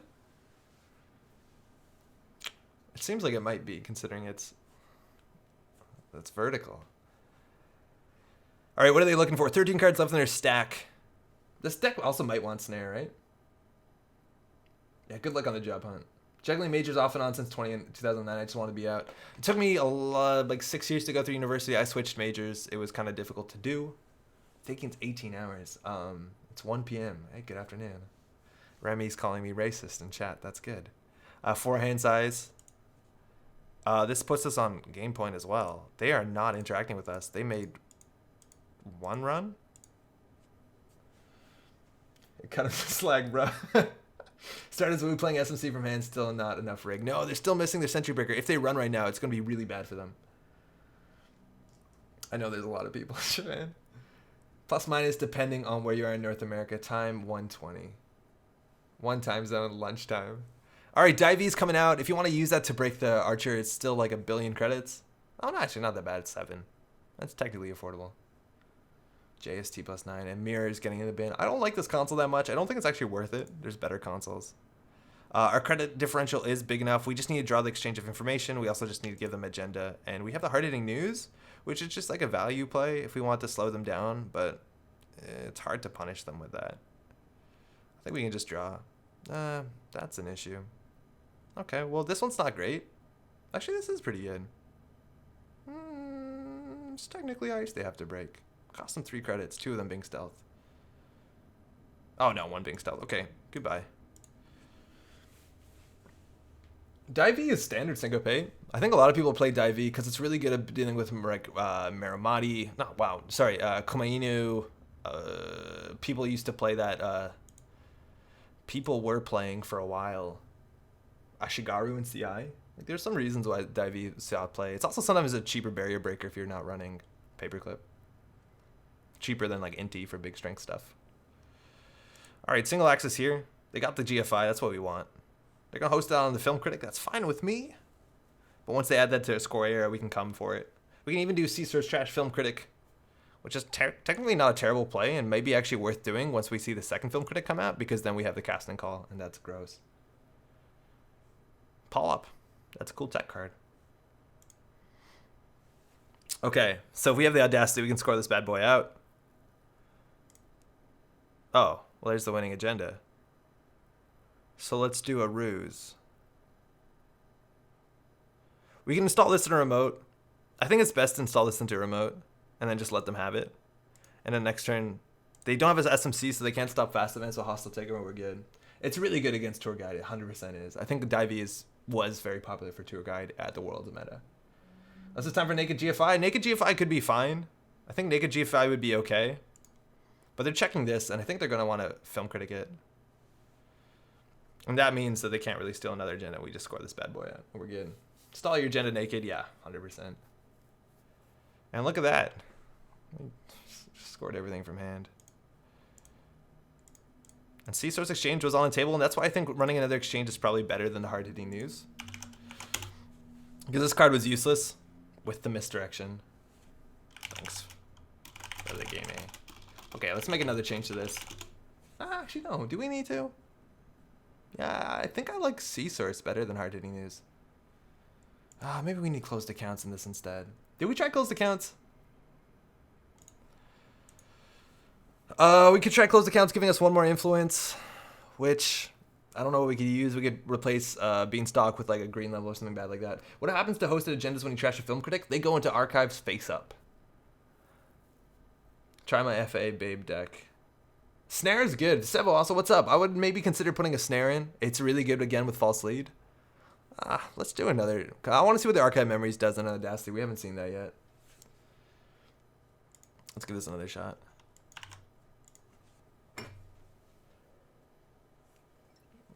If you're just tuning in, by the way, my name is Andre. This is the Metropole Grid. Thanks for dropping by. You played the deck list of the week. You're a bad person. Poglos, we did. We changed it, though, to make it legal, but we almost lost almost all our games. So don't feel terrible. Score out, resing only a Matty on HQ, sure. Yeah, that's all we need. And they like the Divey into Archer would have been rough. Yeah, if you're new to the game, again, I keep saying this on channel, drop by into chat, make an account. It's easy on Twitch, it's easy on YouTube. Talk to the people. The game is growing right now. There's a lot of really good stuff going on with the new core set, revised core set. It's national season in Canada. People are playing the game. The data packs are really good. They're really good data packs. They haven't spelled anything wrong yet, which should be a pretty low standard, but it's still a standard to have. But the cards have been really exciting, and I'm pretty jazzed about this game.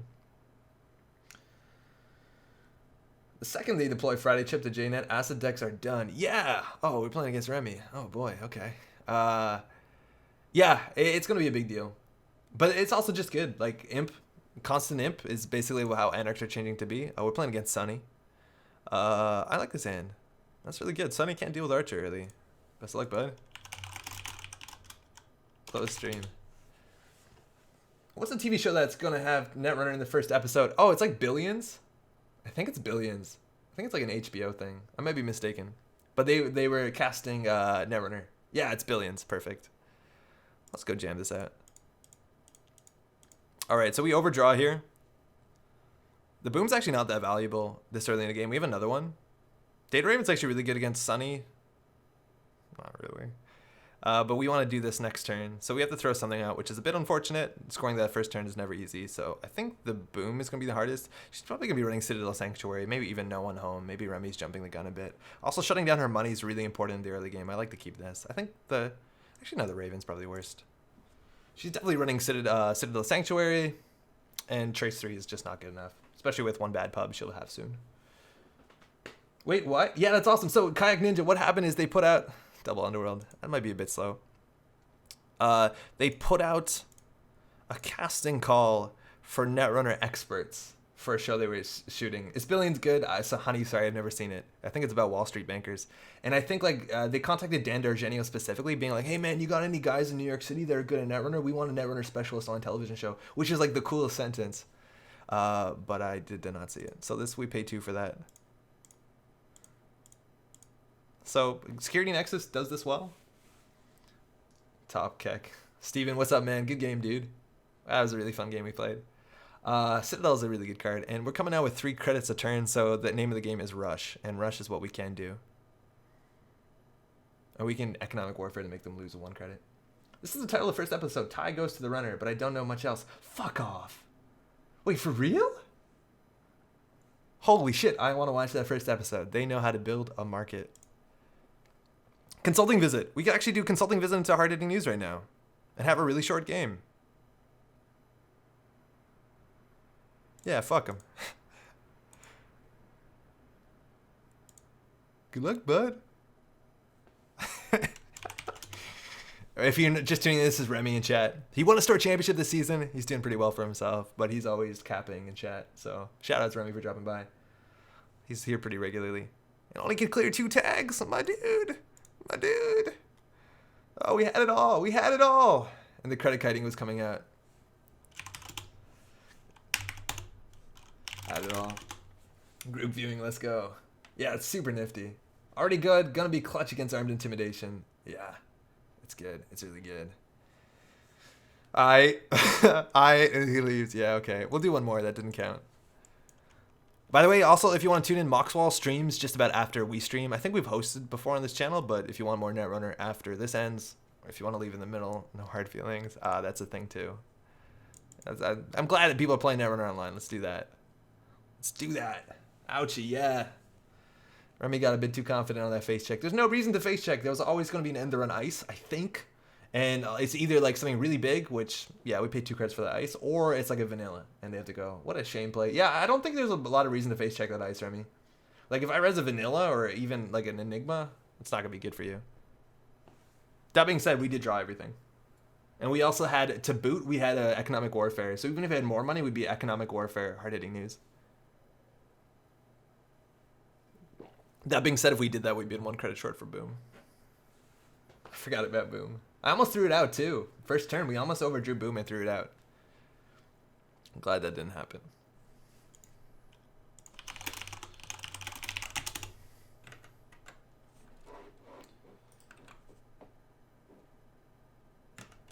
All right. Oh, remake. Sorry, Remy. We'll see how fast this goes. Hey, love your vids. Oh, that's very kind. Okay, we got Edward Kim again. Again, Link, Trashing Operations, both very scary. This hand is not particularly good. Just too many agendas and not a lot of things to do with them. This hand's a lot better. I think running HQ is pretty reasonable. And we have a lot of really high value targets. We can actually protect the HQ with Pryzek. Oh, it's my pleasure. So this is definitely the opening play.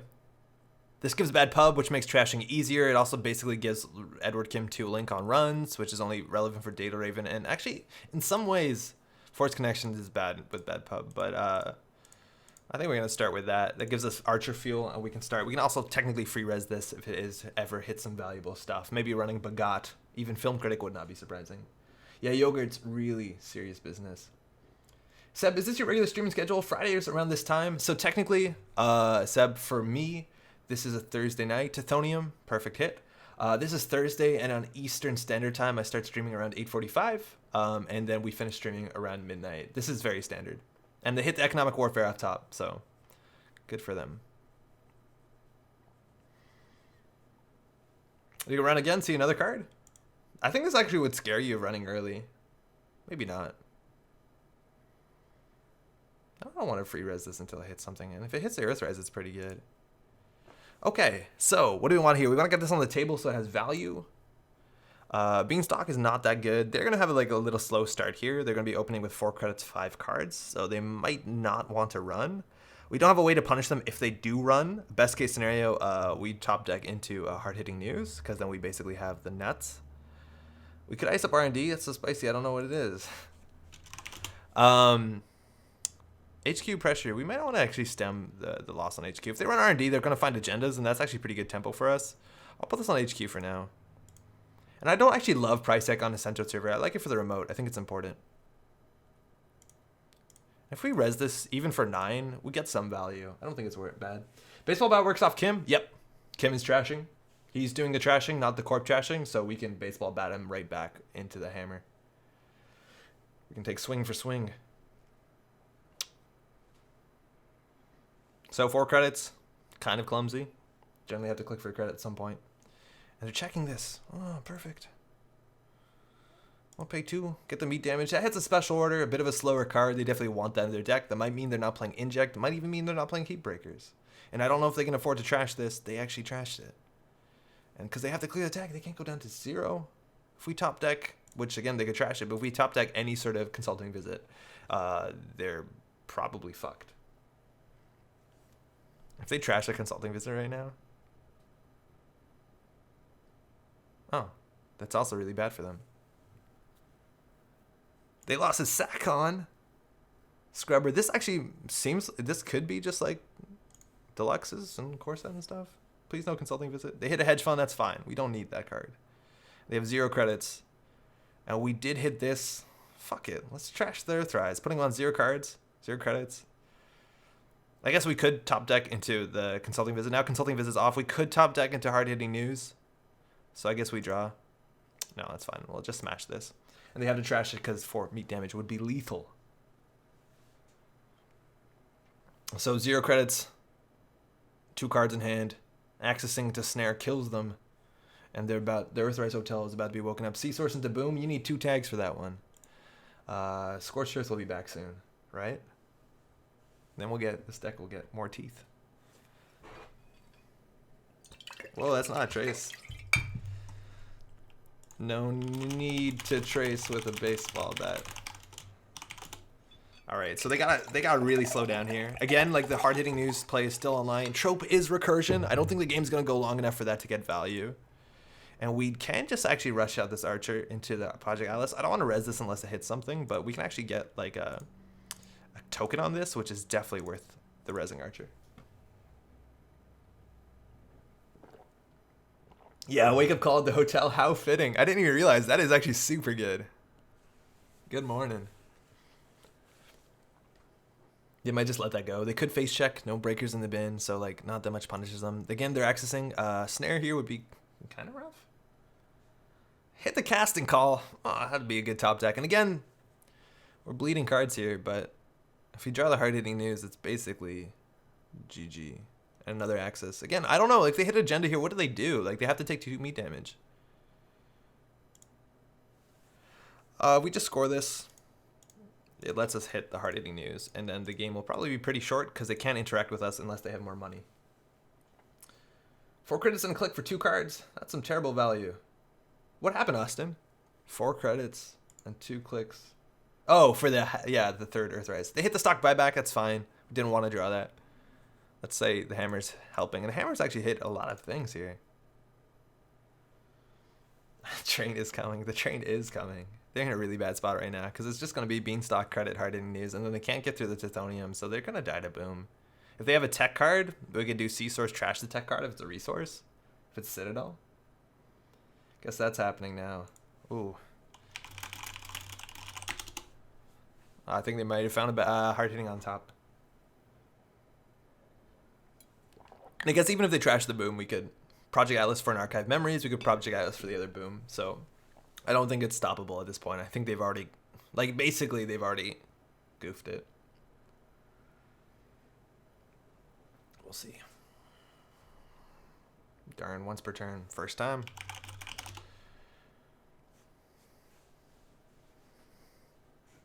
So you saw this in the Steven matchup. The best thing you could do against Weyland is just get all the money you can first. Once you have the money, start interacting with them. I'm not going to score 7 points really fast. Oh, perfect. I don't even have to do anything. And then once you have the money, and there's... So far they played no economy cards. Oh, they played one. Yeah, it is. And Tag Me doesn't last very long with a Project Atlas token. And they don't even have the credits to clear 3 tags. So if they had 6 credits, they'd be in an okay spot. If they, like, bust out something crazy here. Trashing the Earthrise, yeah. Oh, he has Link? That's fine, that's fine. That's fine. Oh. Whoa. Wait, what happened? Oh, they didn't boost. Ooh. Ooh. Let's go ahead and do that. Yikes. Yeah, never consider Link. Link's not important. This is too small of a font size. It's too small. But we can afford it. We got it. Could have matched. Yeah, they could have matched that. That's fine. That's fine. Oh boy. I wish on the Link prompt it told you how much Link credits they have. we decremented the credit. We fixed it here. Dirty Laundry coming out. Seeing the same card again. So it's just credits for them, which they technically need. They actually could have got out of this. Wait, they could have done Dirty Laundry. Dirty Laundry, remove 3 tags. Which means we should have Project Atlas for an economic warfare. The more you know. Good game. So they had money hand. They had the Armitage code busting. They have the Archives interface. You're not gag. He can zoom back in. Are we zoomed out? Well, I guess we might be a bit zoomed out. Yeah, that seems better, right? Excuse me? Wasn't sure what to do there. You had an out. So I believe that you shouldn't interact with Weyland that's trying to hurt you until after you have money. But still on that last turn, you could Dirty Laundry to 6 credits and then shook 3 tags. So you can't be boomed. Zoomed out from all that acid spam. You may still miss Link though. Yeah, we still miss Link. Yeah, they got some outs there, but you just need to sit back and take your credits. I also don't think you should install this. Like, the game's not going to go late enough. This is such a slow card, and it's only technically value recursion if you play it when your stack has like 10 cards in it. Because the chance of you shuffling cards back into your deck and finding them when you have 34, it's never going to happen. A trip to 4 cards play around. Oh. Out of the organized play pool. Yeah, right. Vegan Argus. I mean, you would have a C-Source boom if they did that. Yeah, we would. Oh, yeah. No, but they didn't. Oh, yeah, because they have to run. Yeah, you're right. But they didn't know that. Professor, that's totally true. I did not consider that. C-Source boom would have worked. We had just enough money to do it. Hey, you too. See you around. Let's do one more. Remy, you want that rematch real quick? But I'll do that. It's 11:40. We just got to make it a quick game because I got a big day tomorrow. Or a long day.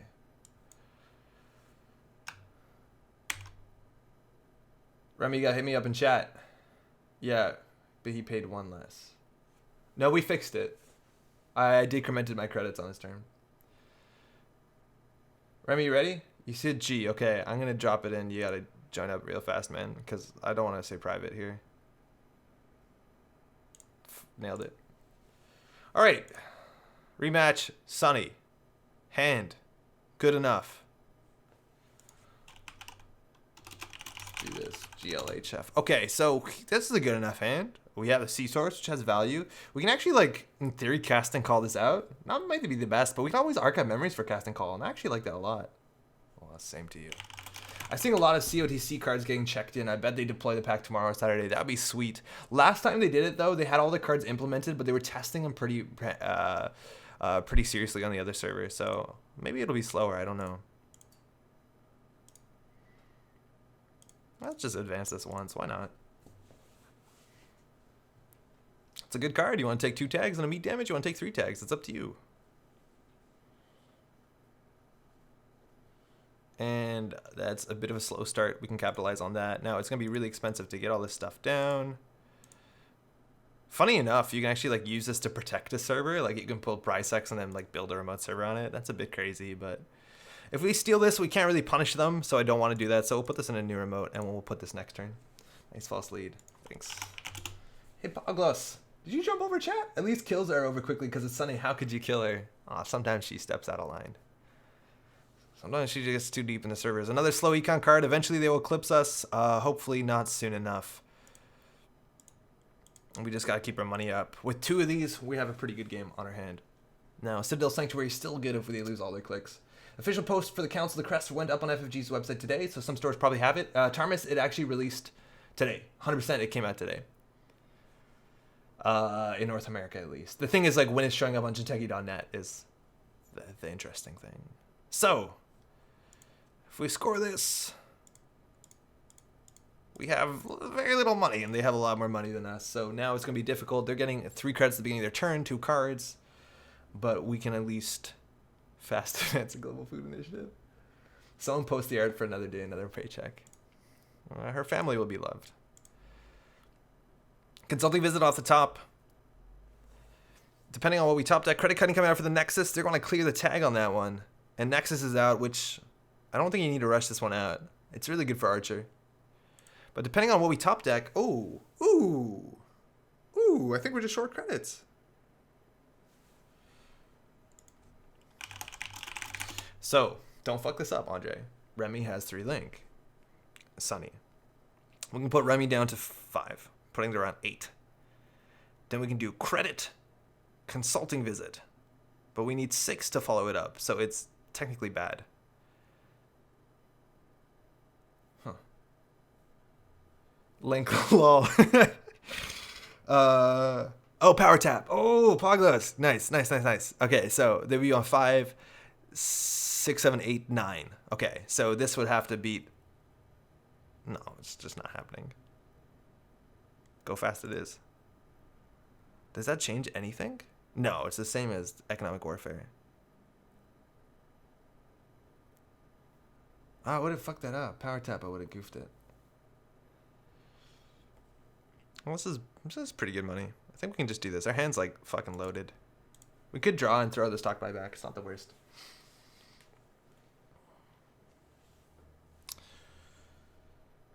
Anything you want to do? Go ahead. All right. So most of the things that he installs are relatively expensive. So if he interacts with us, it might be a problem. And he's just installing things. That's really good for us. That's okay. That's actually good because eventually you can trash the security nexus, which is kind of like a big swing. But we're gonna run out of cards here, and we can't. None of these cards are playable. This card is technically playable. No. Raven is okay. With double power tap, it's not.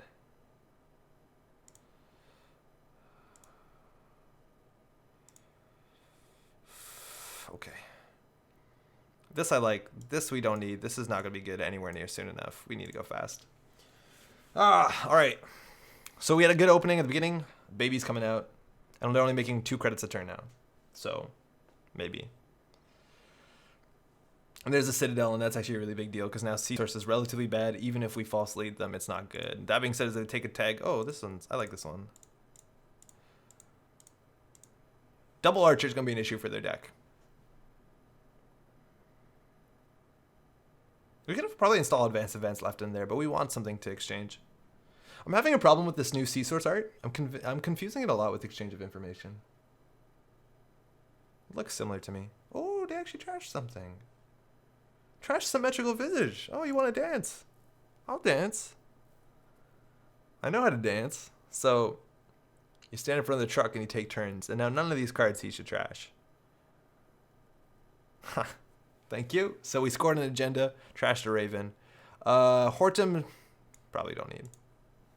Thank you. Yeah, everyone forgets Power Tap. Totally. It's very easy to forget. So if he wants to put his breakers down, they're very expensive. They cost 4 to 5. He could get them out. And now with like his Power Tap and Citadel Sanctuary, credit cutting out anything is really cheap. So I'm expecting actually Fems and stuff like that. Throwing out the next Security Nexus, that's great, good for us. And this is actually a really good piece of ice.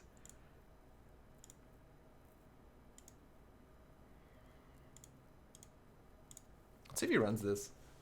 Don't forget, there just isn't much you can do about it. Yes, there really isn't. Another day, another paycheck is coming out. It's another trace. More credit for Power Tap. Going for the legwork, that hits nothing, and they've now ran. So they're going to see all our hands. So I don't respect enough when playing on JNet, remembering what they know. They know we have a wake-up call. They know we have a hard-hitting news. They know we have a consulting visit. And this is actually a really good time to score this agenda because it turns off their silly current.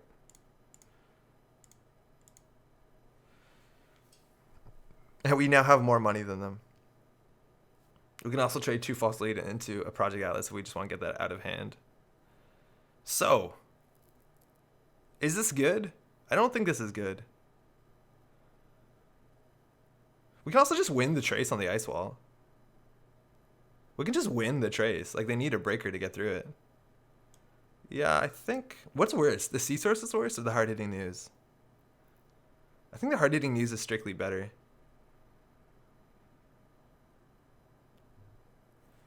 Thinking. Chat, what's up here? Because the Sea Source, we have to basically beat them twice on the trace because they have a Citadel Sanctuary. So I think the hard-hitting news is better. I might be wrong on that. Oh, wait, we have another click. Okay. You may be evil, Corp, but the world's best mom just trashed a baby, so she destroyed its perfect face, even. Yeah, hard-hitting is definitely better for Sevo. I totally forgot we had a click left. What's the trashing HQ? Usually when I score an agenda, my turn is over. I forgot I had a click. All right, 2 coming in at 16. Draw. Remy is not interacting with us. And you have to take the meat damage here because we can out-trace them on the Citadel Sanctuary. Not that we have a good punish for it. Archive Memories off the top is actually a really big deal because it gets us our casting call, which is relatively strong. And we are now on 5 points. So Audacity, my friends. 5. So we can trade 2 false leads into a food. That puts us on 6. And the single axes of desperation are coming out. Turning wheel is also getting really big. We can't hit this with a baseball bat because you actually can't physically hit the turning wheel. And he's using counters to see double here after a legwork. And after we score this many agendas, I don't think you want to get hard access on HQ. It's R&D or nothing. Titanium off the top. We can res this for free, which is okay. I still think on 5 points, we can trade a 1-pointer for a 3-pointer if we do Sea Source into exchange. Or hard-hitting news into exchange. And that's good enough. So I think we can res this for free. So we can put this on R&D. We need to go a bit faster than that, though. And the stock buyback is also dead. I think all our other cards are better. We can also just play this to make them lose 4. It doesn't do that much. And I think Remy knows we have it. So maybe he's playing around it. This is probably worth more later in the game. But this is like... Do we just use it now? Yeah, we just use it now. We have double false lead. It doesn't matter. With a single false lead, this matters a bit, I guess. Double false lead, it doesn't matter. We will score 1 hard-hitting news, we win the game. Okay, so there's a 1, 2, 3, 4, 5. The trace is 1, 2, 3, 4, 5. So basically, it's a free res. And it's a free res, and he breaks for free, which means you can only run it once per turn. She makes a credit because of bad pub. Okay, never mind. We'll wait till we have 2 ice on that server.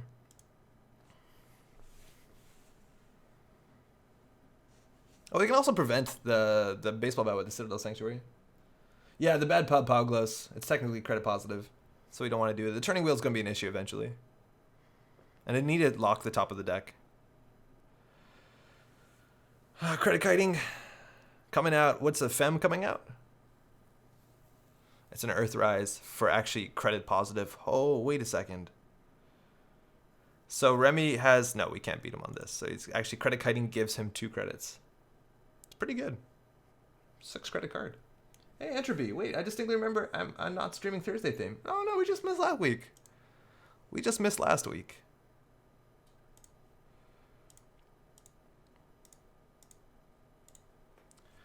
We went to San Francisco last week.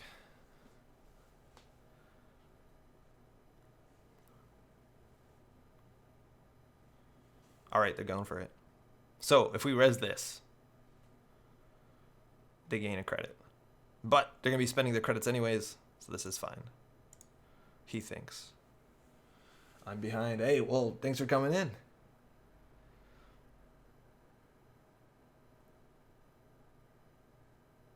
Oh, we win. Yeah, there's 2 prize decks. We win the game. Oh, no, we don't. Yeah, we win the game. There's 2 prize decks. It depends what he does with this. So we could do trace all of our money. Seems bad. No, we want him to get into the server. Right? Because we could false lead. It depends what he does with this. If he takes a tag for some reason, he's in a bad spot. We could actually exchange of information 2, 3, 4, 5 to put us on 6. I don't know. We might be able to have it. So false lead. They steal that. Depends what they take. And it's good that they hit that one first because they don't know what's the rest of the server. He didn't trash us on top of R&D, which means he's trying to play around the baseball bat. But he's going to take 2 meat damage. Oh, he can prevent it, but that seems like a mistake. Oh, trash 2. Sherman coming out. Career Fair coming out. So that's 1 more meat damage. False lead. Need Boom in hand in order to trash Citadel. Oh yeah, Boom's not going to work. Lost the daily casts. So now, basically, it's either lose the security nexus. Oh, wow. This is good. It's either lose the Citadel or the security nexus. Okay, hold on. And he's not trashing these. Hold on. So... we go down to 4 agendas. We can exchange, though, this for that, which means we have more false leads, which is fun. But that's our only exchange. I think hitting this Nexus is actually really good. This seems right? Because otherwise what he does, he clears 1 tag. Yeah, we have to. Okay. Gonna get 2 more credits off of the Citadel Sanctuary.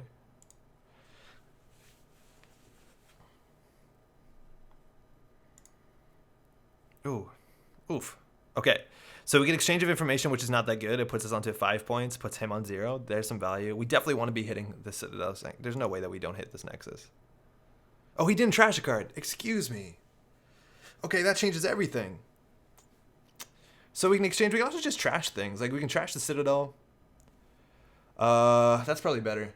Right? Just getting rid of this is actually pretty important. We don't have an all-seeing eye. But the bad publicity is it's really bad for that. And these are all 1 credit a turn, which is actually probably worth trashing in the long run, not in the short run. Are there other punishment cards in our deck, in our heap? No, not really. Did he trash? No, he did not trash, which is good. I think we definitely want to get rid of this. That makes the game much more difficult. There's probably 1 more in the deck, though. We could trash Earthrise. That puts us further behind. We're going to recover a bit next turn, and then we have to throw out a card, which kind of sucks. I think we can just jam the Hostile in here, though. Scoring it out of hand, though, is good, too. And we can exchange to go up to 5. But I think one of these is enough. So what do we want to do? Power tap? Still pretty good. Not as good without this. Now, boom. He only has 1 tag, Neil. Afraid we can't just yet. Because he cleared 1 tag with the Citadel. So I'm glad we got rid of that. So the question is, do we get rid of these? Actually, no, turning wheel, that's how we lose. That's probably good enough. So we're never going to clip them with the money. Hard hitting use. We're going to have to wait for them to make a mistake. I feel okay about this. Yeah, wheel's an option, honey. I think that's totally right, because wheel is their multi-axis. And they got to clear the tag manually. Not that big of a deal, and reinstall everything. Legwork coming in. Again, we've been scoring all our agendas. HQ pressure does not make sense right now. Like, every single agenda has gone straight into the remote server. I don't think this makes a lot of sense. And now if we do have more money, they actually have to respect the security nexus. Yeah, we could, in theory, trade our false lead for this, but that seems bad. Power tap coming out. Go in here. So we can res this for free. Doesn't make a lot of sense. They're accessing on the last click, which is kind of rough because they have to take the tag now. Because the 2 meat damage means they died in a row and stuff that we don't have. It's awkward when you dress chat as honey. It kind of is. Ah, fuck. Ah, shit. And they're never going to trash this. So every time our forced connection, they actually get 3 credits. So this is an easy mark. We got to overthrow this, which is going to be relatively easy.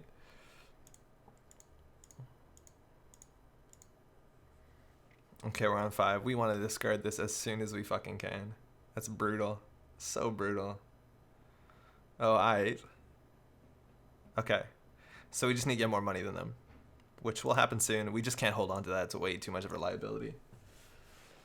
All right, so gotta play around the Nexus. Run an HQ. Why are you running HQ? You saw what we drew. You saw all the agendas. This is maybe for, I don't know, just run R&D. It might be for another credit kiting, but you can just run R&D.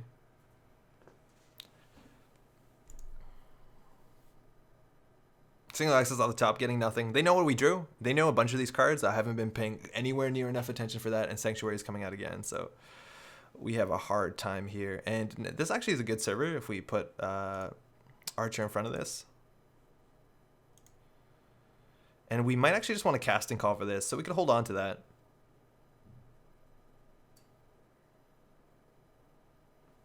So next turn, if we archive memory for the casting call, then we have it ready. I think that's right. There's nothing else in our heap that we want to recur that bad. And they can't really steal this.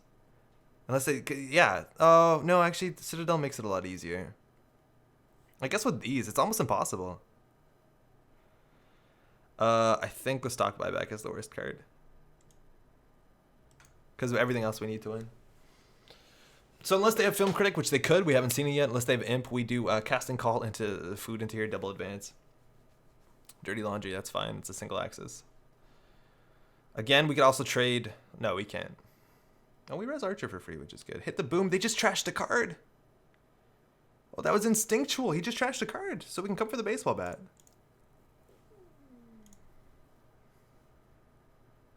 Single axis.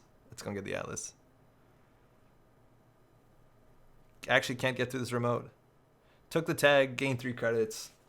What hot counterattack. Counterattack this, my friend.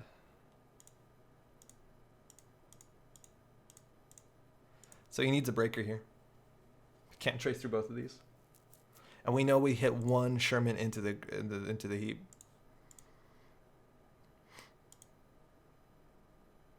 Can he get all the agendas in a row? It looks like we're safe for now. We could have taken time to hit the security nexus, but he probably either would have taken the damage or thrown out the Citadel Sanctuary. Maybe taking the damage is a big deal because he'll throw out his programs, but this server is really hard to get into. And as soon as he takes his next click, like he has to run this click, which means 100% we won. Because as soon as he takes another click, we false lead and we score this. So that run on R&D was a huge mistake. Could rest Athonium? Not necessary, because this is a cool target for exchange. But basically, as we win. 100% we win right now. Trying to pull government takeover. Res Titanium, I don't think it matters. Because they just trace this. Oh, I see what you mean. But this doesn't, like, it trashes a resource. It doesn't trash the security nexus. They can just let this fire. Trashing a resource isn't a big deal. I see why you wouldn't want me to res this. I'm maybe a bit too defensive. I didn't, there's no 2 agendas they could win it. Oh, they could have won in 2 agendas. So, no, actually, maybe we should have resed it. I don't know.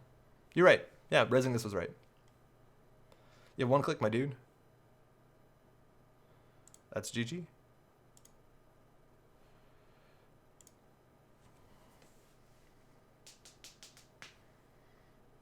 And even if they do steal this, the exchange is on the table. Fire it. Gain 2. End the run. False lead. False lead's really good. Yeah, I don't think it would burn up the Nexus Trace. I think that you just let it fire. I'm telling you. False lead's really cool. Good game. That was a fun one. Yeah, to be able to get into that server, you have to install Breaker, Perfect Breaker, run server 2, and then he would end the turn with at least 1 tag, and then we could exchange for information. No matter what, he was fucked. And we scored a lot of agendas that game. Forfeited 3. Oh, and just after midnight, which is a problem the Magic's gonna run at. Never access goddamn agendas. Yeah, you kept running HQ after I was scoring 5 agendas in a row. They weren't in HQ after that point.